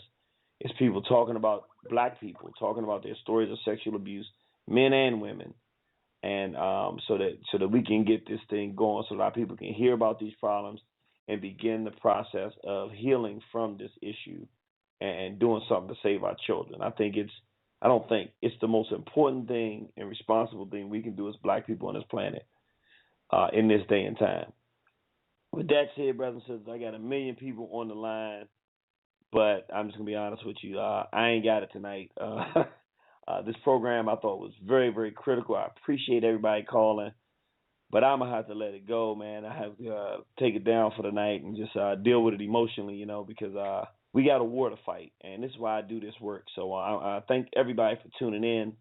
I'm sorry if you wanted to come on and say something and didn't get a chance to do it, but I just ain't got it right now. So we're going to have another wonderful program next week. Again, in 2 weeks, we're going to be down in 2 weeks, we're going to be in Houston, Texas. So go to waronthehorizon.com, go to the events page. You can see all of our events. November 6th and 7th, Friday and Saturday, we're going to be in Houston, Texas. Then November 14th and 15th, Saturday and Sunday, we're going to be in Norfolk, Virginia. Then on the 21st of November, we're going to be launching the Straight Black Pride Movement chapter in Atlanta. Then December 7th, I think it is, or December 6th, I believe. December 1, that Sunday, that first Sunday of December, we're going to be doing something for King Simon in New York. And then the 12th, we're going to be in San Bernardino, California. So stay tuned to us and know where we're going to be coming out here to save our race on this Straight Black Pride Movement platform. We also going to be coming to you for that money for this lawsuit where we're about to launch this international case for African culture and survival. Ain't nobody going to stop us here. Brothers and sisters, get ready. The revolution is on the way. We're going to jump up. We're going to get conscious of what's going on here in this community. We're going to save our race. With that said, brothers and sisters, I'd like to say we love you. But if, we know it was a tough program, but hey, we didn't come here to make no friends. We came here to save our race. We love you. And we'll see you on the battlefield. War on the horizon. You gotta love it. Support the revolution. Carrie John Production. Black Power Manhood Rap. Yeah. I just need a moment to think and a second to breathe, cause it seems the life that I lead is putting pressure on me. I done made some bad decisions, but I'm focused on winning, trying to pitch the whole nine, getting stronger every inning, behind a few runs, but I was told from the beginning, don't you ever lose your confidence. Swing for the fences, gotta know your role, play every position, listen to your coach, and play within the system, but motherfuck the system, cause the system got rules to give advantage to the home team, so you always gonna lose. When you feeling broke, you gotta have the proper tools to run up on the Jew, take his wallet and his jewels. I hunt you like a wolf, cause you ain't dealing with a fool, cause I know who got the money, and money buys food, and money buys the weapons when it's time for us to duel. But for now, I play it cool, stay in the books like school. I'm a man with honor, not a crook like you. Don't confuse me with another, I ain't shook like you. True daughter, that's my heart and my soul, and my ultimate goal is to get free. Trigger fingers to fold, your best bet is to leave us alone. Desert Eagle is chrome, while you reaching for the stars, bullets reach for your dome to get rid of ya. Spit nasty as chlamydia, you hideous. Spray up your neighborhood with 50 shots. United we stand, divided we fall, but either way this white man plan to body us all. Put my life on the line every time I record, because there ain't no Pro Tools or microphones in the morgue. So I spit it how I live it, middle finger to the critics, or anyone who thinks that what I'm spitting is a gimmick. I teach it and I give it to my seeds, there is no limit. What I will do to protect them for their freedom, you'll be finished. I'm a menace every time I spit a sentence. Surgeon, not a doctor. Hospital, not a clinic, is what you gon' be needing when I take it past the limit. Throw my weight into my hook, punch lines, then I pivot. Every single lyric, that black warrior spirit, let you know it's freedom or death, and I ain't trying to hear it. Anything less is confusion, so I only drop the kind of music that supports the revolution. They say it takes a minute to pray and a second to die. I see so many Africans with death in their eyes, praying to the wrong God, and why they get no reply. I'ma get mine while they wait to get in the sky. Ever since I elevated, I ain't need an elevator. Took me 20, I'ma show you how to take 10 to make it. Each reach, teach, that should be the custom. Really, LYNCH taught us not to trust us. Do you still trust them? Still lust them? You're still a Christian? You're still a Muslim? Well, look within, you find a temple holier than anything with so much potential. No book building pope nor clergy can never supersede the energy which is lurking. To activate it, practice patience, having faith in self. Build confidence so we don't have to wait for help. Man of integrity, no switch sider like you. Speaking from the soul, no rider like you. Two C's, that's my heart and my soul. Though one is a ghost, she told me, Daddy, don't give up, just go. Your best bet is to continue to bypass. I don't got no white flag, I get crackers a finger like I owe dope to the triad or the Yakuza. This sort of maneuver, formula foreign to foreigners who par with the Ku Klux. What a freight train to your mainframe, saying grace is a lot. Slave name to slave name. Problems stay the same, man, till it get hot. Living check to check like I worked in the Nike sweatshop. Bills got paid though, kids got fed though. Now I'm square two, helium periodic table till I'm out it. Ugly neighbors, I spit like a Saudi sunflower seeds and chew in tobacco. All jokes aside, black folk posterized, cream of the earth, currently ostracized. I go in overtime, locked in Cochrane cross-examination, phenom, beyond peons who won the rhyme by Nathan. If you said US, you guessed correctly. My Yasta walk proud, screaming death to white supremacy. Anything less is confusion.